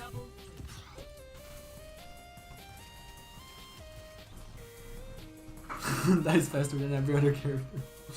640 by 8, or rather 480 good. I don't know what for, so I don't know if I could say or rather answer that question. Not great at aiming. Not good animation cancel. Good animation cancels.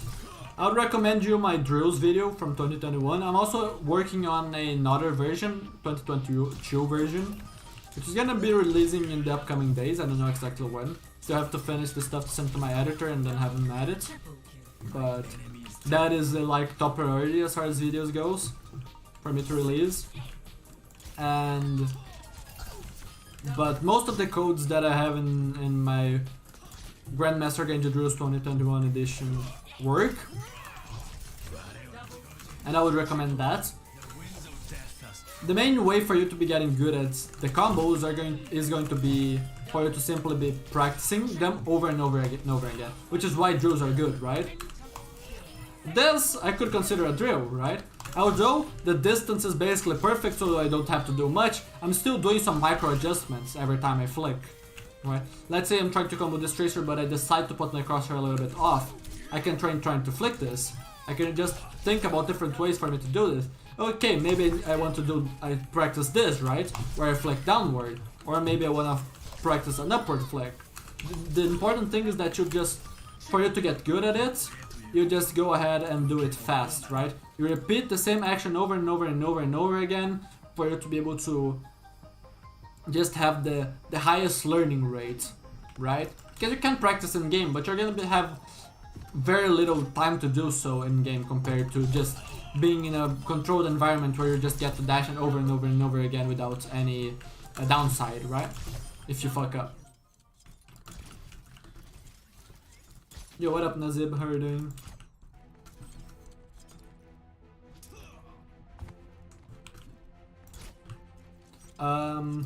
One thing that I would say, first off, you don't actually need the app to be open for Roxel to work. After you press apply, it is automatically sent to the driver, the settings, and you can close it. Then the app is only going to be serving, or the app only serves to show you the graphics and to change settings and to apply the settings.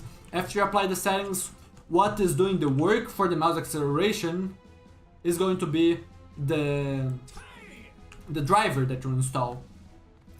Maybe you restarted your computer and you didn't open the program again and apply it. Maybe that's what your problem is. The only way for you to turn off the driver is to either restart your PC, or if you can go ahead and choose. Let me actually see. I forgot the name. Let me open mine.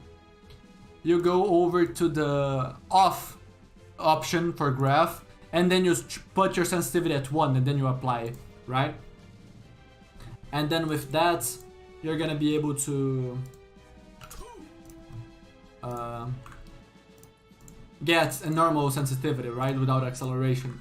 But that's what I'm guessing, right? That you're simply not having it applied because you restarted your PC, for example, and you didn't get the driver to be having the information required for it to execute on the mouse acceleration. Or maybe you just don't like your graph. That could also be the option. And yeah, and as far as aim goes, Evan, I have an aim guide, so I would recommend that. Necro style blade, practice. Because before I was like, oh, let me do, oh, where's the tracer? I don't know, oh, I missed, right? But after you practice a bunch, you're just going to learn to be able to be moving faster because you're just gonna get more comfortable with the game, right? It's just about practice. I have a lot of hours on Genji, right? My profile isn't even gonna show all of the hours that I have on Genji because a long time ago you wouldn't be able to have game browser, right? And this kind of modes, for example, deathmatch while you're in queue, that kind of time didn't count, but it at least have over 1,000 hours on Genji, right? So it's a lot of practice, practice, as far as mechanical skill goes. Resolution? Do you mean resolution for Overwatch? If so, that is just no. Probably want this resolution at least, right? Frame rate, you probably want 60 at minimum. 30 is catchy, although playable. But resolution usually wants 180p. Same sense for hitscan and Genji? Yeah, I would say so. I don't think that there is really much point for you to just have different sense with other characters, especially when you have mouse acceleration applied. Because mouse acceleration is supposed to change you from a low sense to a high sense depending on the situation, so you always have the best sensitivity, right? So why would you need a different sensitivity for the hit scan and the projectile if both of them are gonna benefit from having a low sense and they are also gonna benefit from having a high sense because of the pace of the game, right? The blurred screen problem? I don't necessarily know what the blurred screen problem is. Tips for killing D.Va? You don't. that's the truth. If you wanna kill D.Va, you kill the supports first. Right, you ignore the D.Va if possible, although D.Va is hard to ignore with her mobility and DM.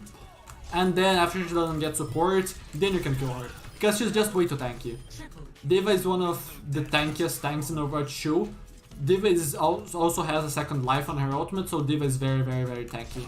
Very tanky. D.Va oftentimes just does not die in Overwatch 2. So oftentimes the tip for killing D.Va is don't. Yo, what up, Con? Or Chon? How are you doing? How do you hit more right click with Genji? I would say practice, but also I have an aim guide that you probably want to check out if you're struggling with aiming. And then if you still have issues after watching the aim guide and practicing, then you can just ask again. And then I can probably have some help for you, but in general, like right click or secondary fire, you're treating it as hit scan. So you want to have your crosshair on your target, right? That's one thing that I would say. If you're just trying to use secondary fire from far away, it's gonna hit for very little damage, right? So you want to be doing it close range, and because you want to be doing it close range, your projectile speed doesn't really matter, so you're treating it as hit scan basically. Yo, what up, Aaron Yeager? How are you doing? What heroes counter Genji in Overwatch 2? Sombra is very annoying. I feel like Sojourn is also very annoying. Zarya is very annoying. Those would be the main ones that I would say. Those are oftentimes run together in a high level. But Overwatch 2 has way less counters than Overwatch 1. It's way more about you being very proficient at the character that you main. Although that combination can really make you just feel very bad on Genji if you aren't hitting all your shots or getting to make the very precise plays that you want.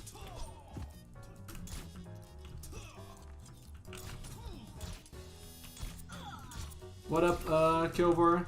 Also, I have been answering questions for a long time now instead of waiting for VOD reviews. I do feel like those are very important questions, but it also should resume this.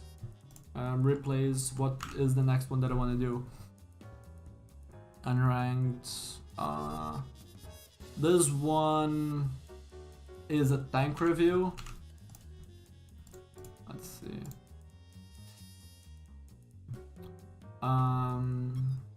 What is the review that I want?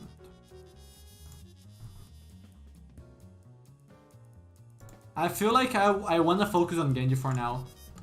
I don't mind reviewing tanks, but I want to focus on tanks, or rather I want to focus on Genji for now, because that's where most of the reason why people come to my channel specifically, right, is because of the Genji content. So I want to focus on the Genji quick play first, and then maybe I get to quick play of other characters. So silver, unranked, very new player, circuit royale. Oh, that's also Zarya though. And you two already got VOD reviews in Overwatch 1, so let's go back. King's Row Zarya. I think it's this one. Now and Second target in your mind when dashing quickly or specifically blading. That's gonna be a lot about just playing the game. stay put. It's a lot of me answering the same thing, right? Playing the game, but it really is. For you to go ahead and get good at knowing where all of the targets are.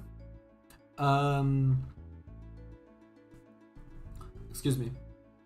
For you to be getting good at keeping in mind where everyone is, you're going to be having to understand not only be able to keep in mind where all of them are. You're also going to need to understand where they want to run towards. And you're also going to need to have fast reflexes to be able to react to them fast, right?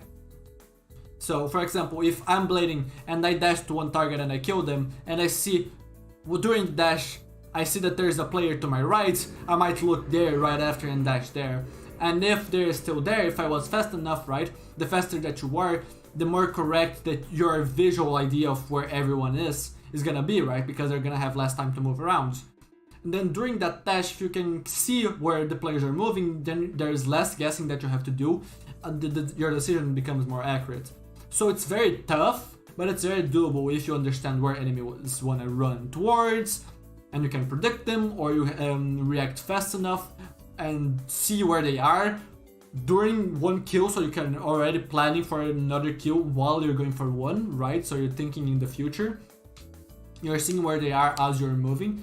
So it's gonna be very tough, and it's gonna be a lot of practice. You're gonna fuck up a lot before you start getting them right.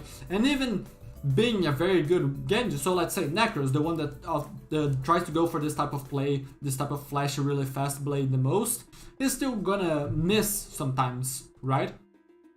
Because it's simply extremely tough, right? Extremely tough. So it's not like even the best players in the world are gonna be perfect, right? They're gonna miss, and they're gonna be trying to hone their skills for years, right? For years to come. Conweird. I can review your game if you submit it to the queue either in my Discord server or through Google Form submission.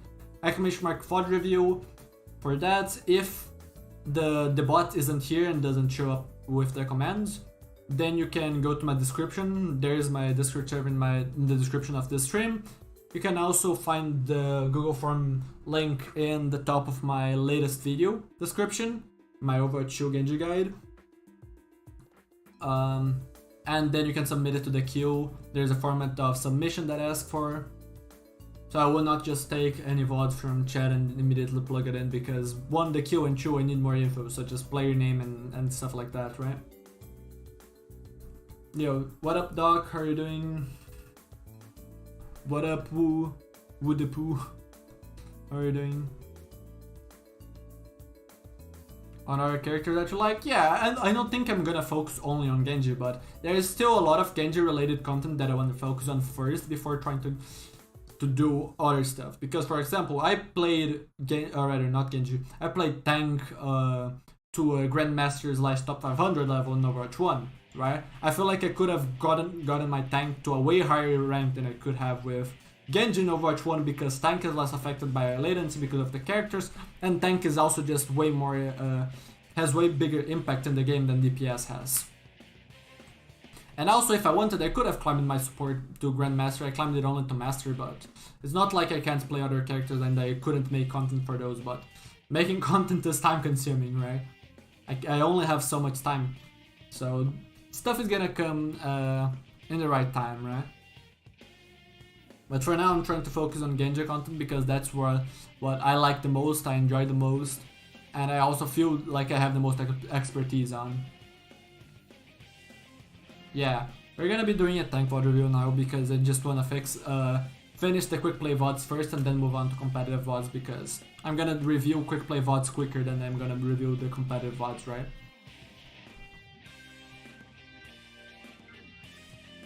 You can do drills, Kilver. I would recommend my Genji drills video from 2021. I'm gonna be releasing a 2022 edition soonish. But for now, most of the codes in there work, and again, it's the same thing, just practice where you don't have risk for fucking up, and you just get to do that same thing over and over and over again is gonna be the best thing for you to just get better, right? Because it's going to allow you to compound mechanical skill and get more used to it faster, right? Proven aiming consistency. I don't have much idea for console. Console is limited as far as aiming goes, but most of aiming isn't even related to mechanical skill. It's just about understanding enemy movements, your own movement, what shots should you go for versus what shots you shouldn't, right? Like, should you go for a hard shots when you just have an easy shot that is the same value? No, you should go for the easy shots, right? So, as far as aim goes, I have an aim guide that I would highly recommend you watch if you haven't already. And that's probably the best help that I can give you, considering that I haven't played console Overwatch. You use for Genji? I use the same sense for every hero. I use 4 in-game and 1500 DPI. I also use mouse acceleration if you want to know more about that specifically. I have a video pinned in the top of my live stream that you can check out, or in the top of the chat on the live stream.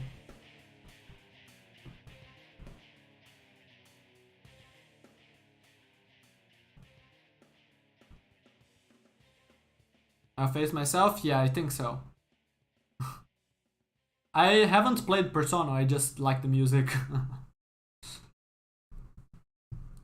There's a lot of music of games and stuff that I haven't played, but I just have in the playlist because it isn't copyrighted and it is just very, very good music. And I like jamming to it.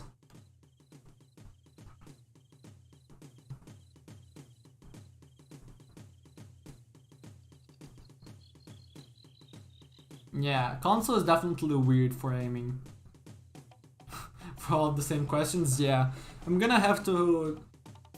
Considering the growth that the channel has had in this last week, because of the launch of Overwatch 2, I'm gonna have to start figuring some stuff out, because I'm probably not gonna be able to, not just probably, it's guaranteed I'm not gonna be able to get to every VOD that people submit. I'm gonna have to make some sacrifices. I'm gonna have to think about a good system that's still fair for everyone, right? And people don't have to pay, because I want to have VOD reviews for free for everyone, which comes at the cost of bigger submission amounts, but we can work with that, right? But yeah, I definitely have to figure out stuff as far as repeated questions, VOD reviews, stuff like that to optimize time, for sure. Persona 5 music has been? Well, at least the music that I've been running in this playlist has not had any copyright issues on YouTube. Any music that has had copyright issues in the past in live streams, I've known, because YouTube has warned me that it is copyrighted content. It isn't gonna be like doing anything bad for the channel, such as doing a strike or something like that. But I have removed those from the playlist, so the playlist that I currently have is completely good. Right.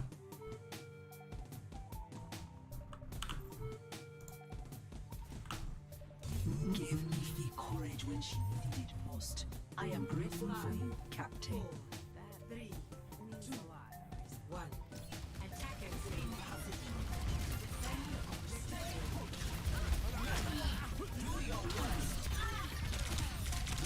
And yeah, this ended up just being a big fed, as expected from your positioning. So let's go back. 4, 3.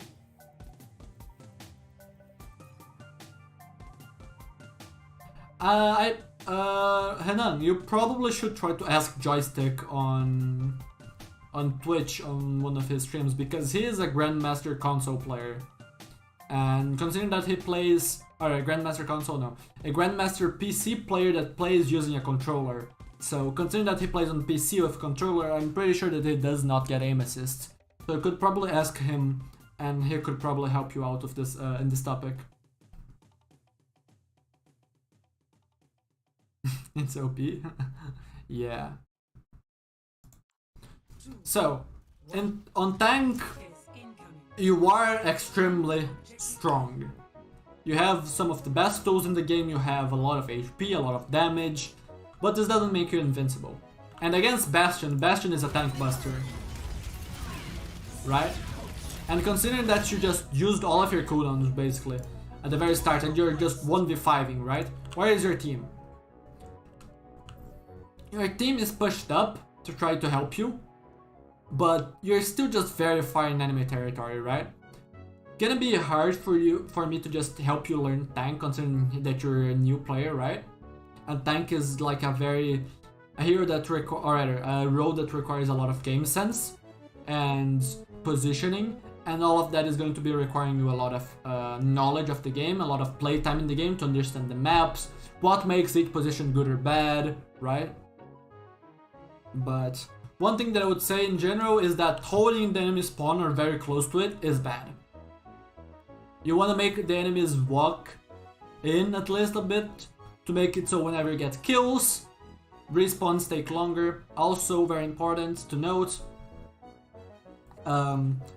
using cover. Where is your closest piece of cover? If you are playing, let's say where this Baptiste is playing, and you're picking the enemy team and shooting them, if you are in danger, boom, you walk to the side, they can't see you anymore, you're safe. If you are here, if you are taking a lot of damage, where do you walk? Where are you safe? Oh, you walk a bunch here and now you're safe, but wait, the enemies can just walk you over because there's a wall here and you're trying to back all the way over, right? So you have to walk backward. Okay, what is the closest piece of cover? Maybe here, but this is very temporary cover, right? The enemies can just walk and make this not cover anymore. You just need to further back, either to this corner or to this corner, where the map is. And this one is worse because this one makes you need to back here and puts you in danger for longer, or if you want to actually be safe, you need to do a very, very long rotation over here, which is just not good. So you should probably just hug right side over here in this corner, right? So I have that, sorry. That is one of the biggest things that you have to think when playing tank, right?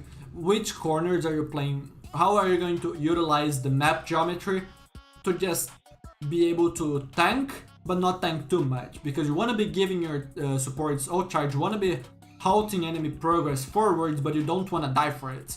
You want to be able to play around that piece of cover, to be able to stabilize if needed, wait for your cooldowns, etc. Right? And this is why you die. Because as you try to back up here, after, right, you don't get to even run to the closest piece of cover, let alone run until the corner that you should be playing at, right? That's why you die. Also because of your cooldown waste, right? Because you could have used your Fortify to run if you didn't burn it early, or you could have used your Javelin Spin to try to run away while DMing the Bastion shot coming at you instead of trying to W with that and then press S without cooldowns, right? Cyber Demon skin. Alright, have a good one.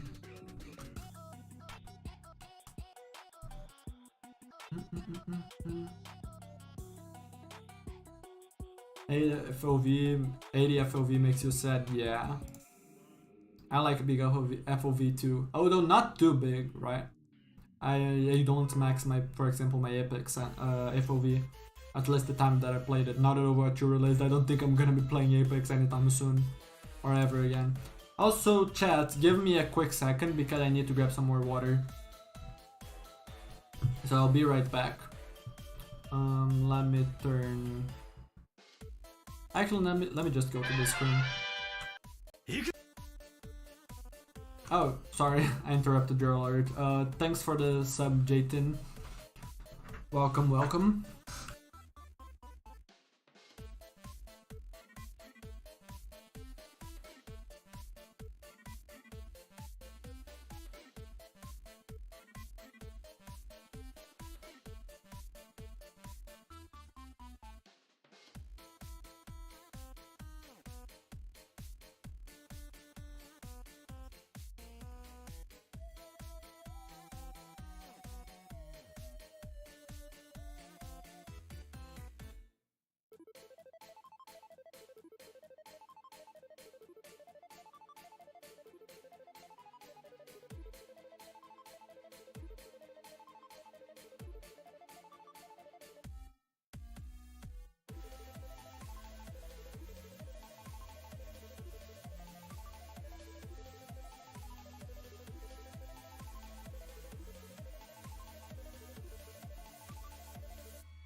I'm back.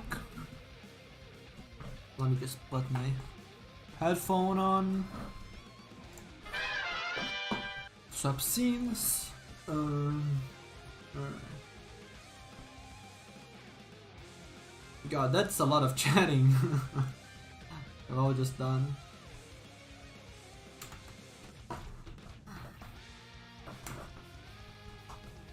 Alrighty.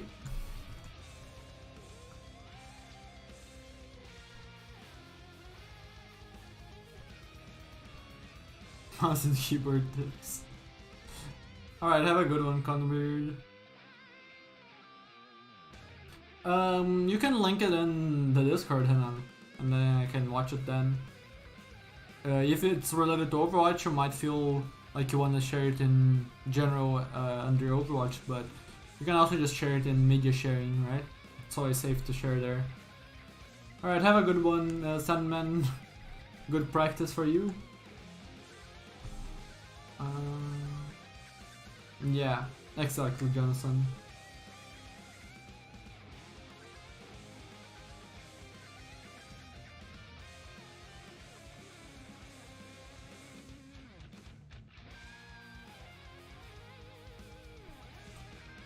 Alrighty.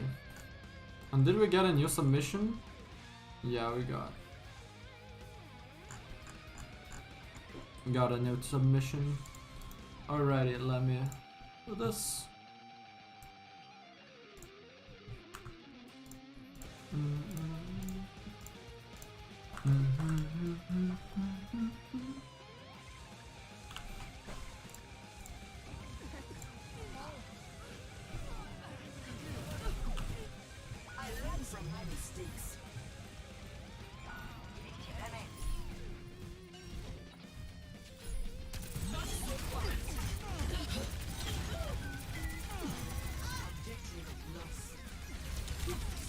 And yeah, you can see the moment.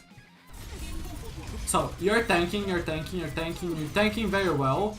Bastion went into turret form, you're tanking less well. But the moment that your cooldowns run out, that's when you're dying. That's one of the main things that you're gonna have to learn on specifically Orisa, but in tank in general, right? Your cooldown rotation. You're not going to have 100% uptime in the enemy's face. It's not like you can't go up to your enemy's face, but you have to understand your cooldowns. Okay, I have Fortify, so I can tank a lot, I can walk. Okay, I have my Matrix, I can tank. But after that, what you do, you have to go back to cover. You have to play safe, wait for your cooldowns, and then you can go in again, do something again, right? That's gonna be very important. So maybe you go in with your Javelin Spin, for example, and you go back with Fortify. Or you go in with Fortify, and then you go back with your Spin, right? Rotating your cooldowns is gonna be important, thinking about how to get in and get out, right? Or in the case, for example, let's say you're playing Winston. Instead of jumping in, right, since you don't have a way to get in and then to get out, through mobility tools or through very tanky ways, sure you have Bubble to play around, but that doesn't guarantee you'll live, because Winston isn't as tanky as Orisa, for example. You can, for example, let's say, jump into this high ground, wait for your jump, drop on your enemies. You have jump. When you drop low, you drop your bubble, you can't play around it anymore, then you jump out, right? That's one other approach for you to think about. With spaffing, which is the same thing that I talk about a lot in VOD reviews, and I also have a video on that if you wanna watch that, right? That I would recommend. But you can use spaffing to not need to use cooldowns to get in, so that you can use then those cooldowns to get out, right? Wait. Okay.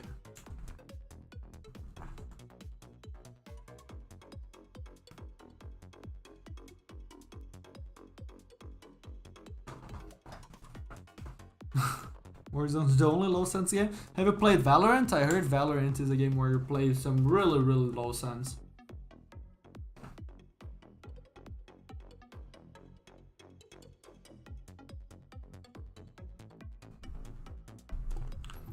Alright, let's go back. Yeah, you're probably gonna still be returning. Skip 20 seconds, you're still returning, right? That just goes to show that the place you decided to fight is way too far away from your spawn and way too close to the enemy spawn, right? And right, this was a good kill on the Zarya, right? But you don't need to go all the way. You push them until the corner your Javelin Spin ends, boom, you're in a corner, you're safe from the enemy fire. You wait for your cooldowns, right? Or you decide to go here and be safe, right? Because this corner the enemy can just turn and shoot at you, while this maybe you can't, right? Then you can maybe rotate high ground, wait here. When the payload gets to corner, you just go ahead, drop on them with your cooldowns, and then rotate back if you need to, unless you just win the fight, right? Because you killed Zarya. Skip 20 seconds and you're still gonna be returning from spawn, right? You're just playing respawn simulator at this point because you're just feeding over and over and over again. And the feed is only happening because you're simply not rotating your cooldowns properly. You're not thinking of a way to get out. You're just going in and then you're getting mowed down by Bastion. You're giving value to Bastion as a tank buster character by allowing him to tank bust you, right?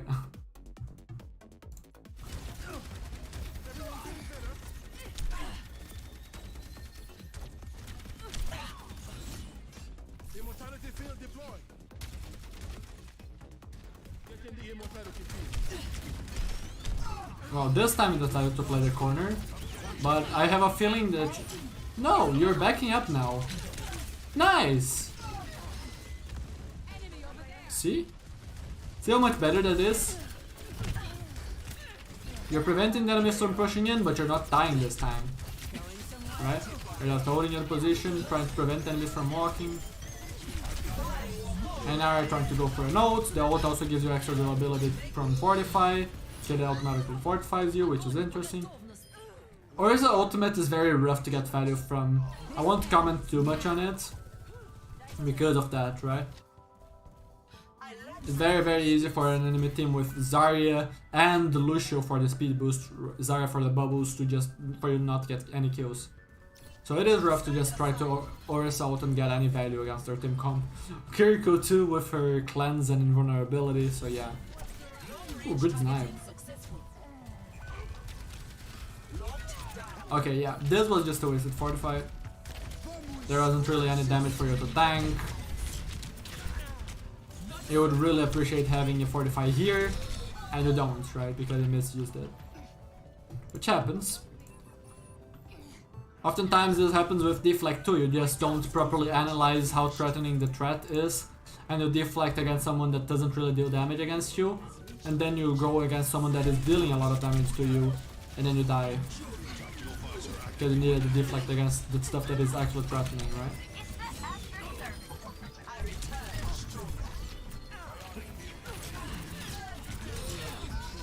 And now you overstayed your welcome after rotating your cooldowns, right? You're fortifying javelin spin, the same thing as before. You got the kill, great. You used your cooldowns, you have to back up for a little bit, wait for your cooldowns, then you can go in again and do stuff, right? Because otherwise, you're just getting stuff done with your cooldowns, and if you're playing slow, you're getting those picks, but you're just not getting to live after, and then you're giving the opponents the advantage right after. Also, yeah, that is a very dangerous ult to go against. There isn't much to do there, unless you immediately back up and try to live. Trying to go payload and stop it and die there is a good idea though. So props for that.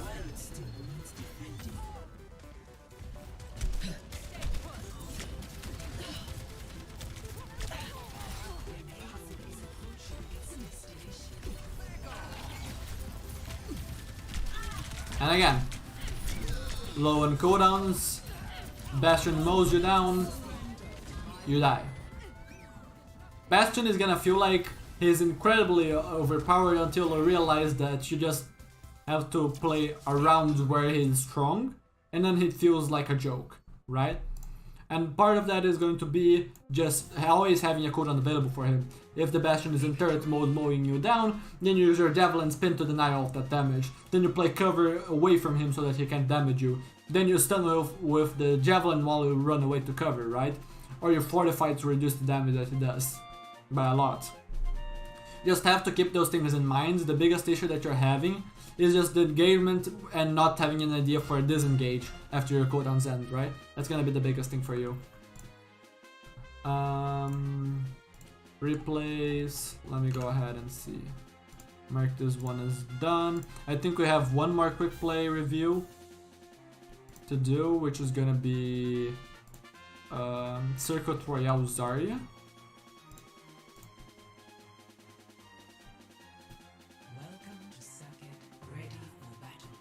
The new Bastion, I don't know if it is necessarily better or worse than old Bastion. I feel like it's more healthy for the game and more fun to play as, which is all that matters really. The characters to be fun. I don't think that characters need to necessarily be good and meta for the game to be good, right? Especially like, if you have a character that is unfun to play against like Sombra, you probably don't want her to be meta. You want her to not feel awful to play as, right? You don't want her players that play Sombra and enjoy Sombra to not have fun, but you also don't want to have her be oppressive like she is right now and be unfun for everyone else, right?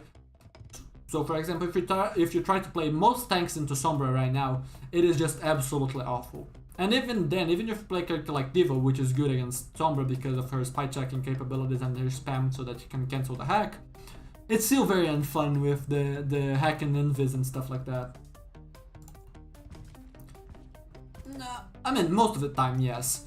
When you saw Grandmaster Bastions, they didn't necessarily need their team to play around them because they understood spacing, the threat levels, etc. very, very well.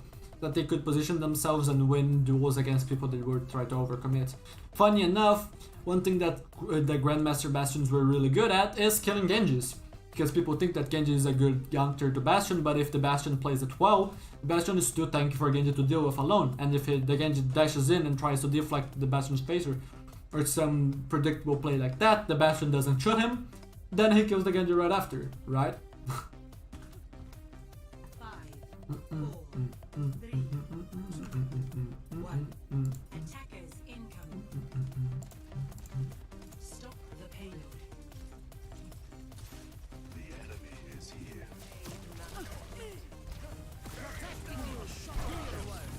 Okay, that's some good energy.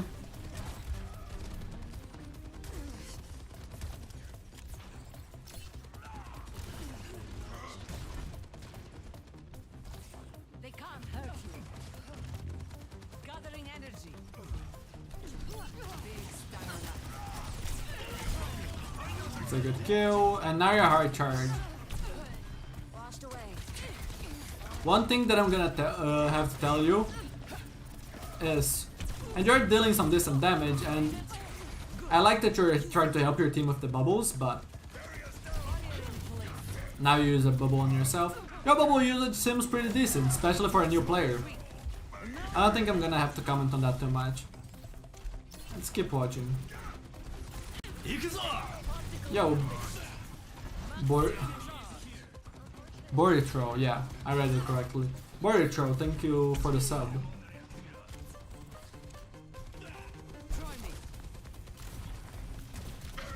One quick thing that I'm gonna say that is going to make you immediately 10 times more effective. Reinhardt wants to get very close to be able to swing at you, right? Can Bastion swing at you when you're in high ground? He doesn't have that range, right? You can also kind of ignore his shield because, let's say the Reinhardt shield's here. You don't have an angle on his team. If you play this high ground, you can shoot down on the Reinhardt. That makes shielding for him very awkward, right? You can still bubble your team from high ground. It's not like you're a Reinhardt that has a very limited shield and the angles that it can protect. You can bubble your teammates from far away. And then you can also look at this. Oh hey, I'm shooting the Rein if he pushes forward, if I stay on this side of the high ground.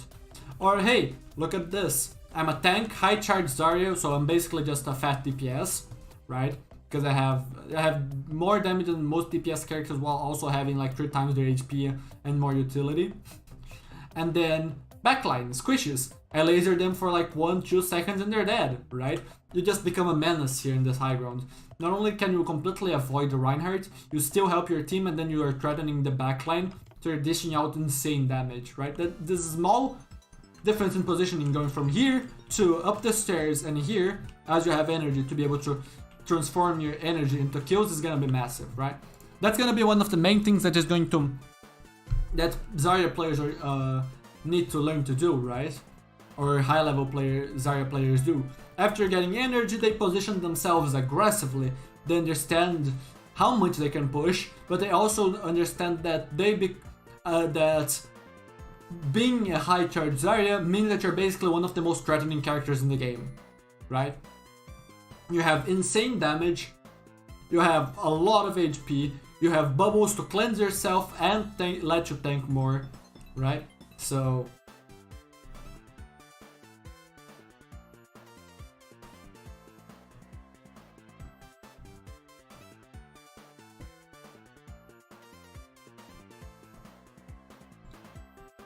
should have drank more water sooner.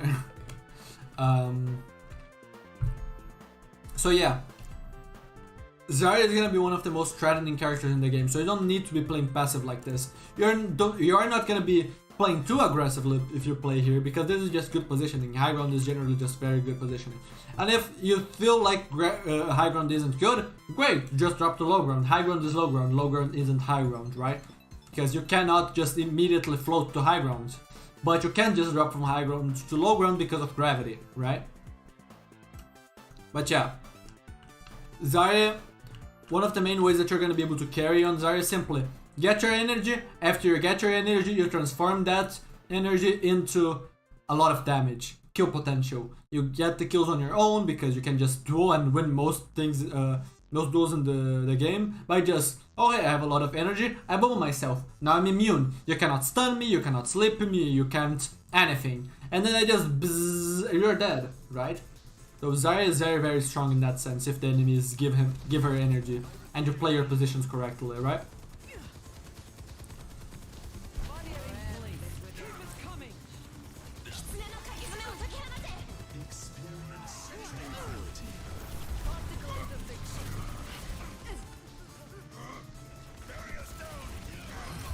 Right? That Reinhardt just overstays his welcome, and you see how much damage you're dealing to his shield and him. Imagine if you can just bypass the shield entirely and just shoot him instead of having to shoot his shield. They would just be dead so much sooner. You could have probably just been charging your second grab by this point if you were playing high ground all the time, considering that how much energy that they gave you, right? That's one of the main things. Zarya is going to often be the character with the most damage on teams, simply because of how much DPS she does on high charge.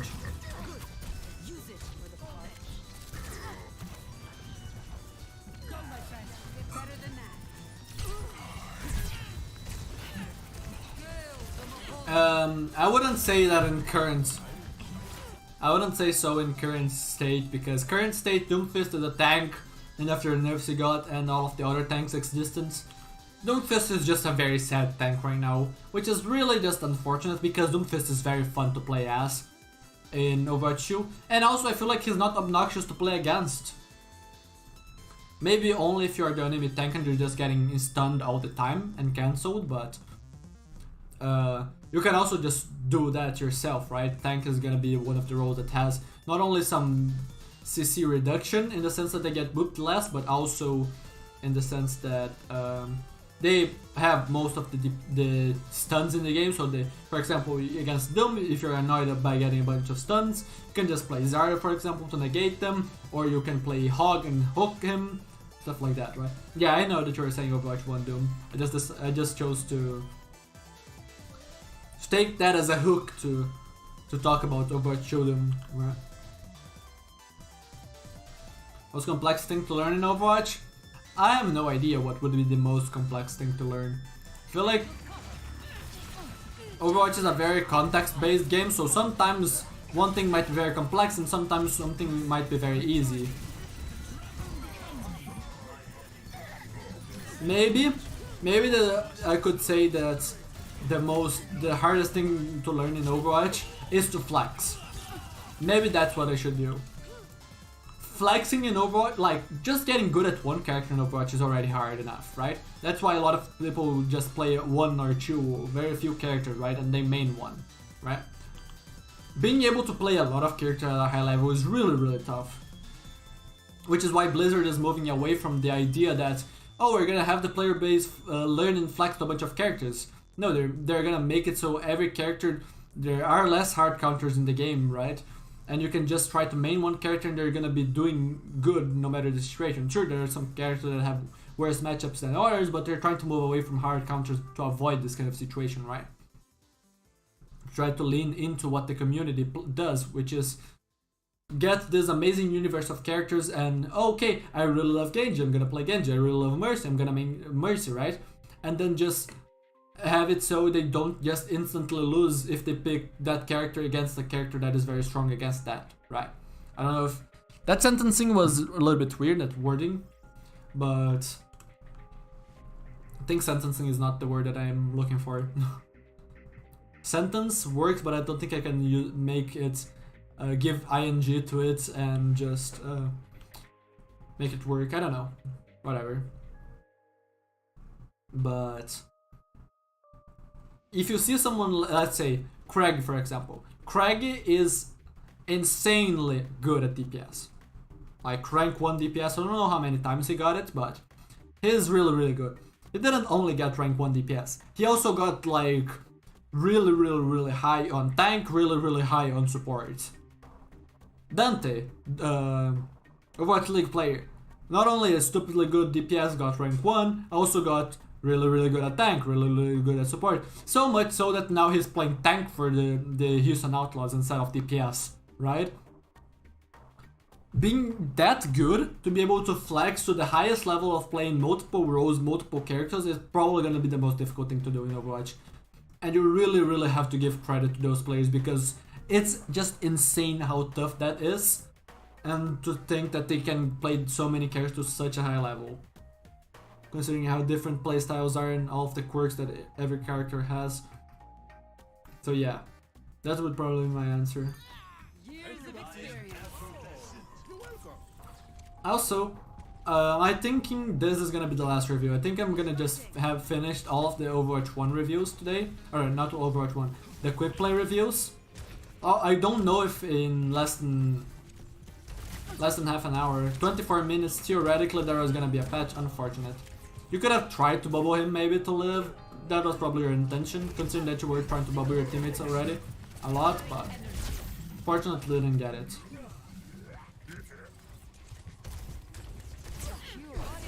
But yeah, considering that there is supposed to be a patch soon, and that my guess would be that it would delete replays, that would probably mean that we can't do the other ones if it doesn't. I probably won't do them today because that would be very taxing on my voice. I've already been talking a lot for almost 3 hours because of the other stream that got cut because of the internet running out, right? Dinner hit different? What did you have for dinner? If I may ask. Ooh. Yeah, you need to touch point though. Good, got that point. You have bubble. Don't say 9, don't say 9, don't say 9. Your team is touching point for you. You have bubbles. So you should be just touching points and with bubbles. And also you have to think about how you're gonna be using your grab, right? Any Widow tips? Widow is gonna be a lot about understanding positioning, as well as also this is the third bubble that you haven't given to someone. I'm gonna quickly comment on this. Hog, whenever he hooks someone, he's usually gonna be getting a one shot if they are squishy, right? That's the main reason why we would pick Hog. Hog is not really a tank, he's just a fat DPS. If the Hog doesn't get value with hook, he isn't doing much. If he's getting consistent value with hook, he's actually doing pretty decent. Maybe not so much compared to other tanks that can do more, but yeah.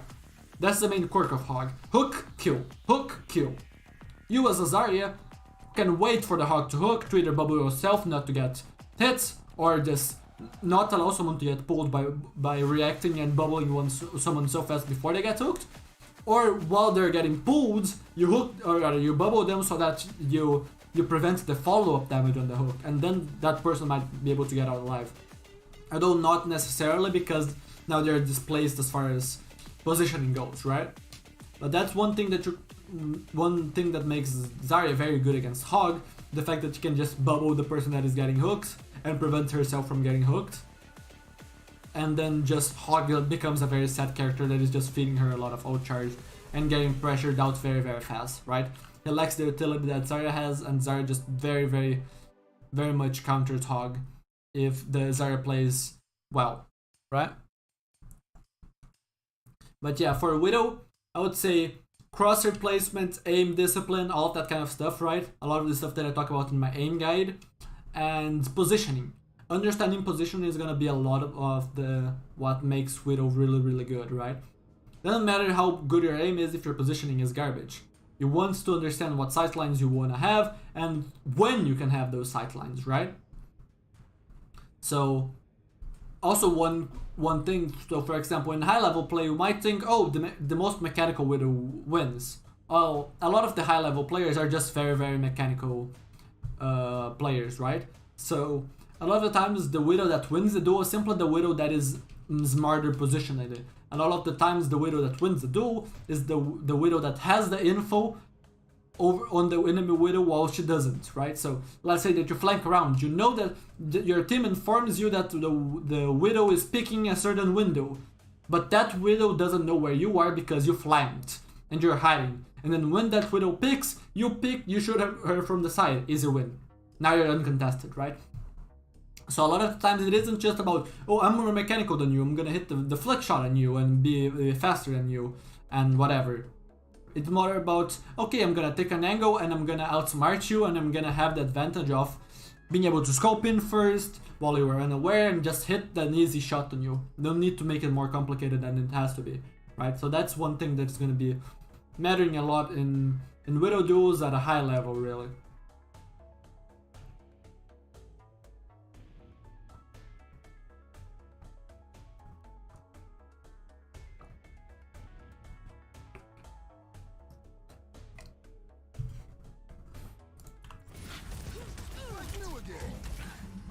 Also, another thing that I forgot to mention, considering that your bubbles give you energy, right? Probably wants to bubble there, since he's likely to just try to shoot you, right? One thing that I would say, considering that Hog wants to follow up on his hook, and you want to get energy, and you want to save your teammates with bubble, if you bubble someone, you're just getting so much for just one thing, right? You're getting your energy, you're saving your teammates, right? You're getting more damage because of the energy. It's just so good for you to do that. So you should be looking to, I guess, Hog to actively be bubbling people that are getting hooked, because that is a consistent source of energy, and you're also consistently shutting down Hog for a full 8 seconds for his hook, right? Because then he becomes kind of useless without his hook. And yeah, stuff like that we already talked about.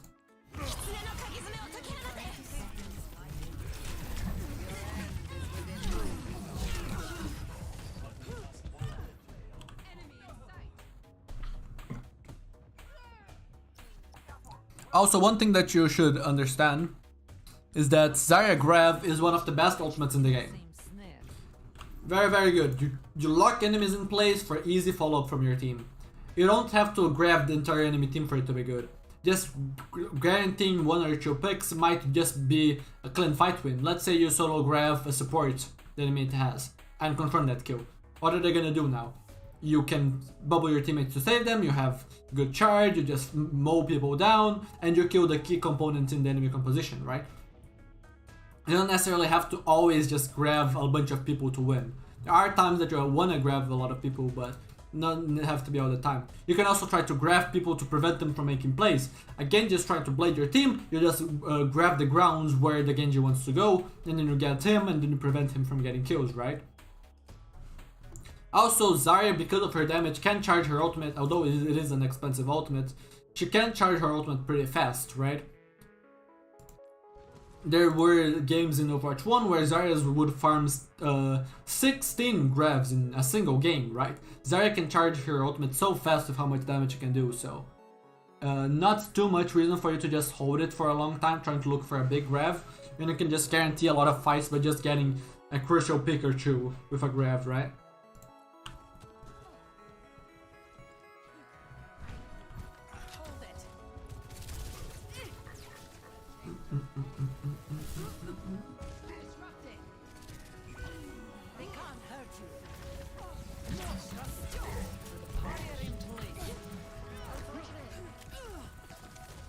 For example, here, that is a very good grab.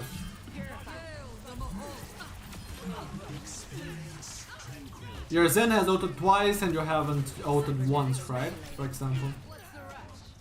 Your favorite ult battery? If the D.Va plays badly, yeah. If the D.Va plays well, she probably won't feed the Zarya too much. I feel like D.Va and Zarya are arguably the strongest tanks right now in Overwatch 2. So while yes, Zarya can just farm D.Va if she plays, if the D.Va plays badly. If the Zarya plays badly, the D.Va is just gonna farm the Zarya. The D.Va can also eat grab, so it's a lot about the skill matchup.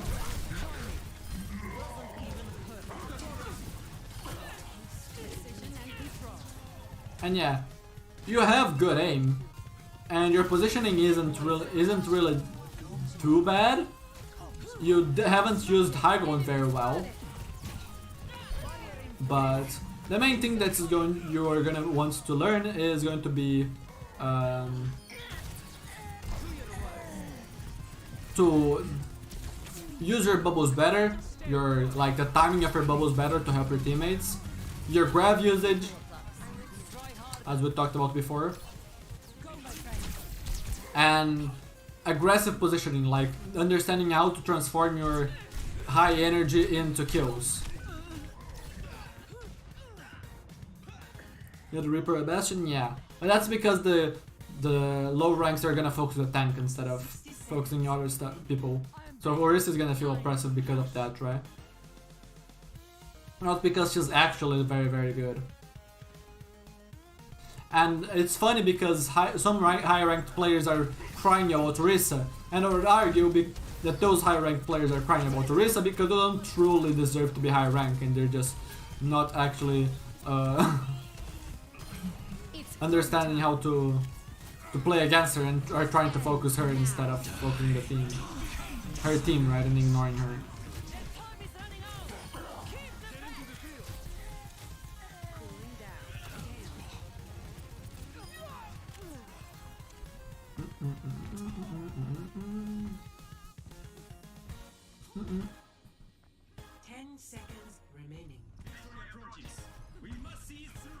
But yeah, one thing that I would highly recommend for you would be to watch a good Zarya player play Zarya. That should really help you as far as learning positioning with her, knowing how to transform your high charge into kills, your bubble usage, etc. Right? Those are all things that are very good for you to learn from watching a very high level player play. To understand, oh, this is how far I can push, this is how threatening I am on high energy, this is how I should be using my bubbles, right? Do this. For example, when I was trying to learn Rhine, what I did was I was watching Flats, Shock, because they're two very aggressive Rhine players and I really enjoyed that. So I watched them to learn some positioning and understand timing and stuff better. Obstacle interdiction. Gathering energy. Sit down. Right, let's get full energy. Look at how much damage. Look at how much damage. Dong. Wait, I missed. Bzzz, dead. Bzzz, secondary fire, dead. Dead. See? Zarya? Let's see how fast she can farm her grab. Огонь по готовности. She cannot farm grab while she is ulted.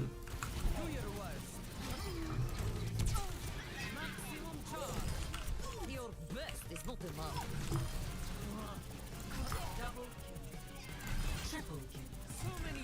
You see how much or rather how much charge she's getting for grab? Such a strong ultimate in a single clip. Isn't it kind of insane how fast that is? One tracking is viable, definitely. Especially in Overwatch 2, where hard counters balance is being made in such a way that hard counters are gonna stop existing or are gonna be way less off, right? There are still some things that you could consider hard counters, but yeah. That's one thing. That's one very important thing to learn for Zarya, I would say. Let me get some more energy real quick.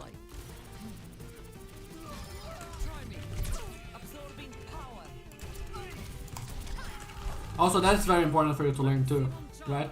Close range, secondary fire melee. They were like half HP, a little bit more than that. They're dead, right? But yeah, look at this. High charge Zarya, 1 secondary fire, a lot of damage. Look at how well you can use high grounds. Let me use a small high ground as an example. It isn't the best, but Zarya has some range to her. She can just use high ground to have better angles to be able to lob her secondary fires. And then she also has better positioning, right? Where it's harder to dislodge her, and she also has the bubbles where if someone tries to do something about her, right? So whenever Zarya gets high energy and has bubbles, you really have to respect her space, and she's just a killing machine. Also, one quick tip: if you want to lob a grab far away from you and you want to know where it's gonna land, I want the grab to land at that bot, right? So I just go ahead, shoot a secondary fire. Okay, that's where it lands. I'm gonna grab. because it's the same projectile. So you can just lob a secondary fire as you grab. Alright, before you grab to know where it's gonna land. And you can also just animation cancel one of the other to have extra burst, right? If you want, you can just do secondary fire grab, secondary fire grab. Alright.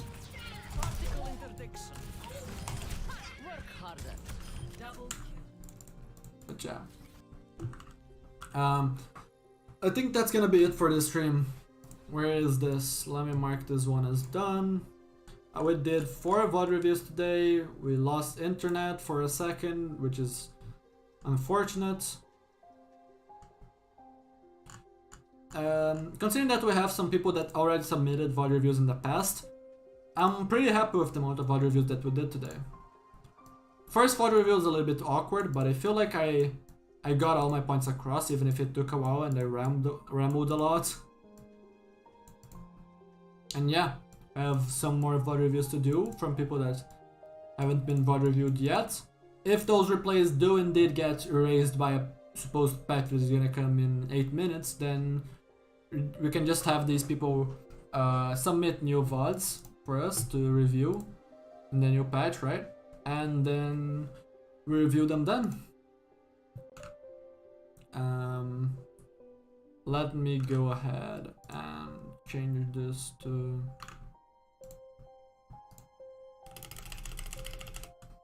Grandmaster. Wait, no, it's not Grandmaster 1. I want to put the first. No, not first division, it's 5th division. The Vega. First division.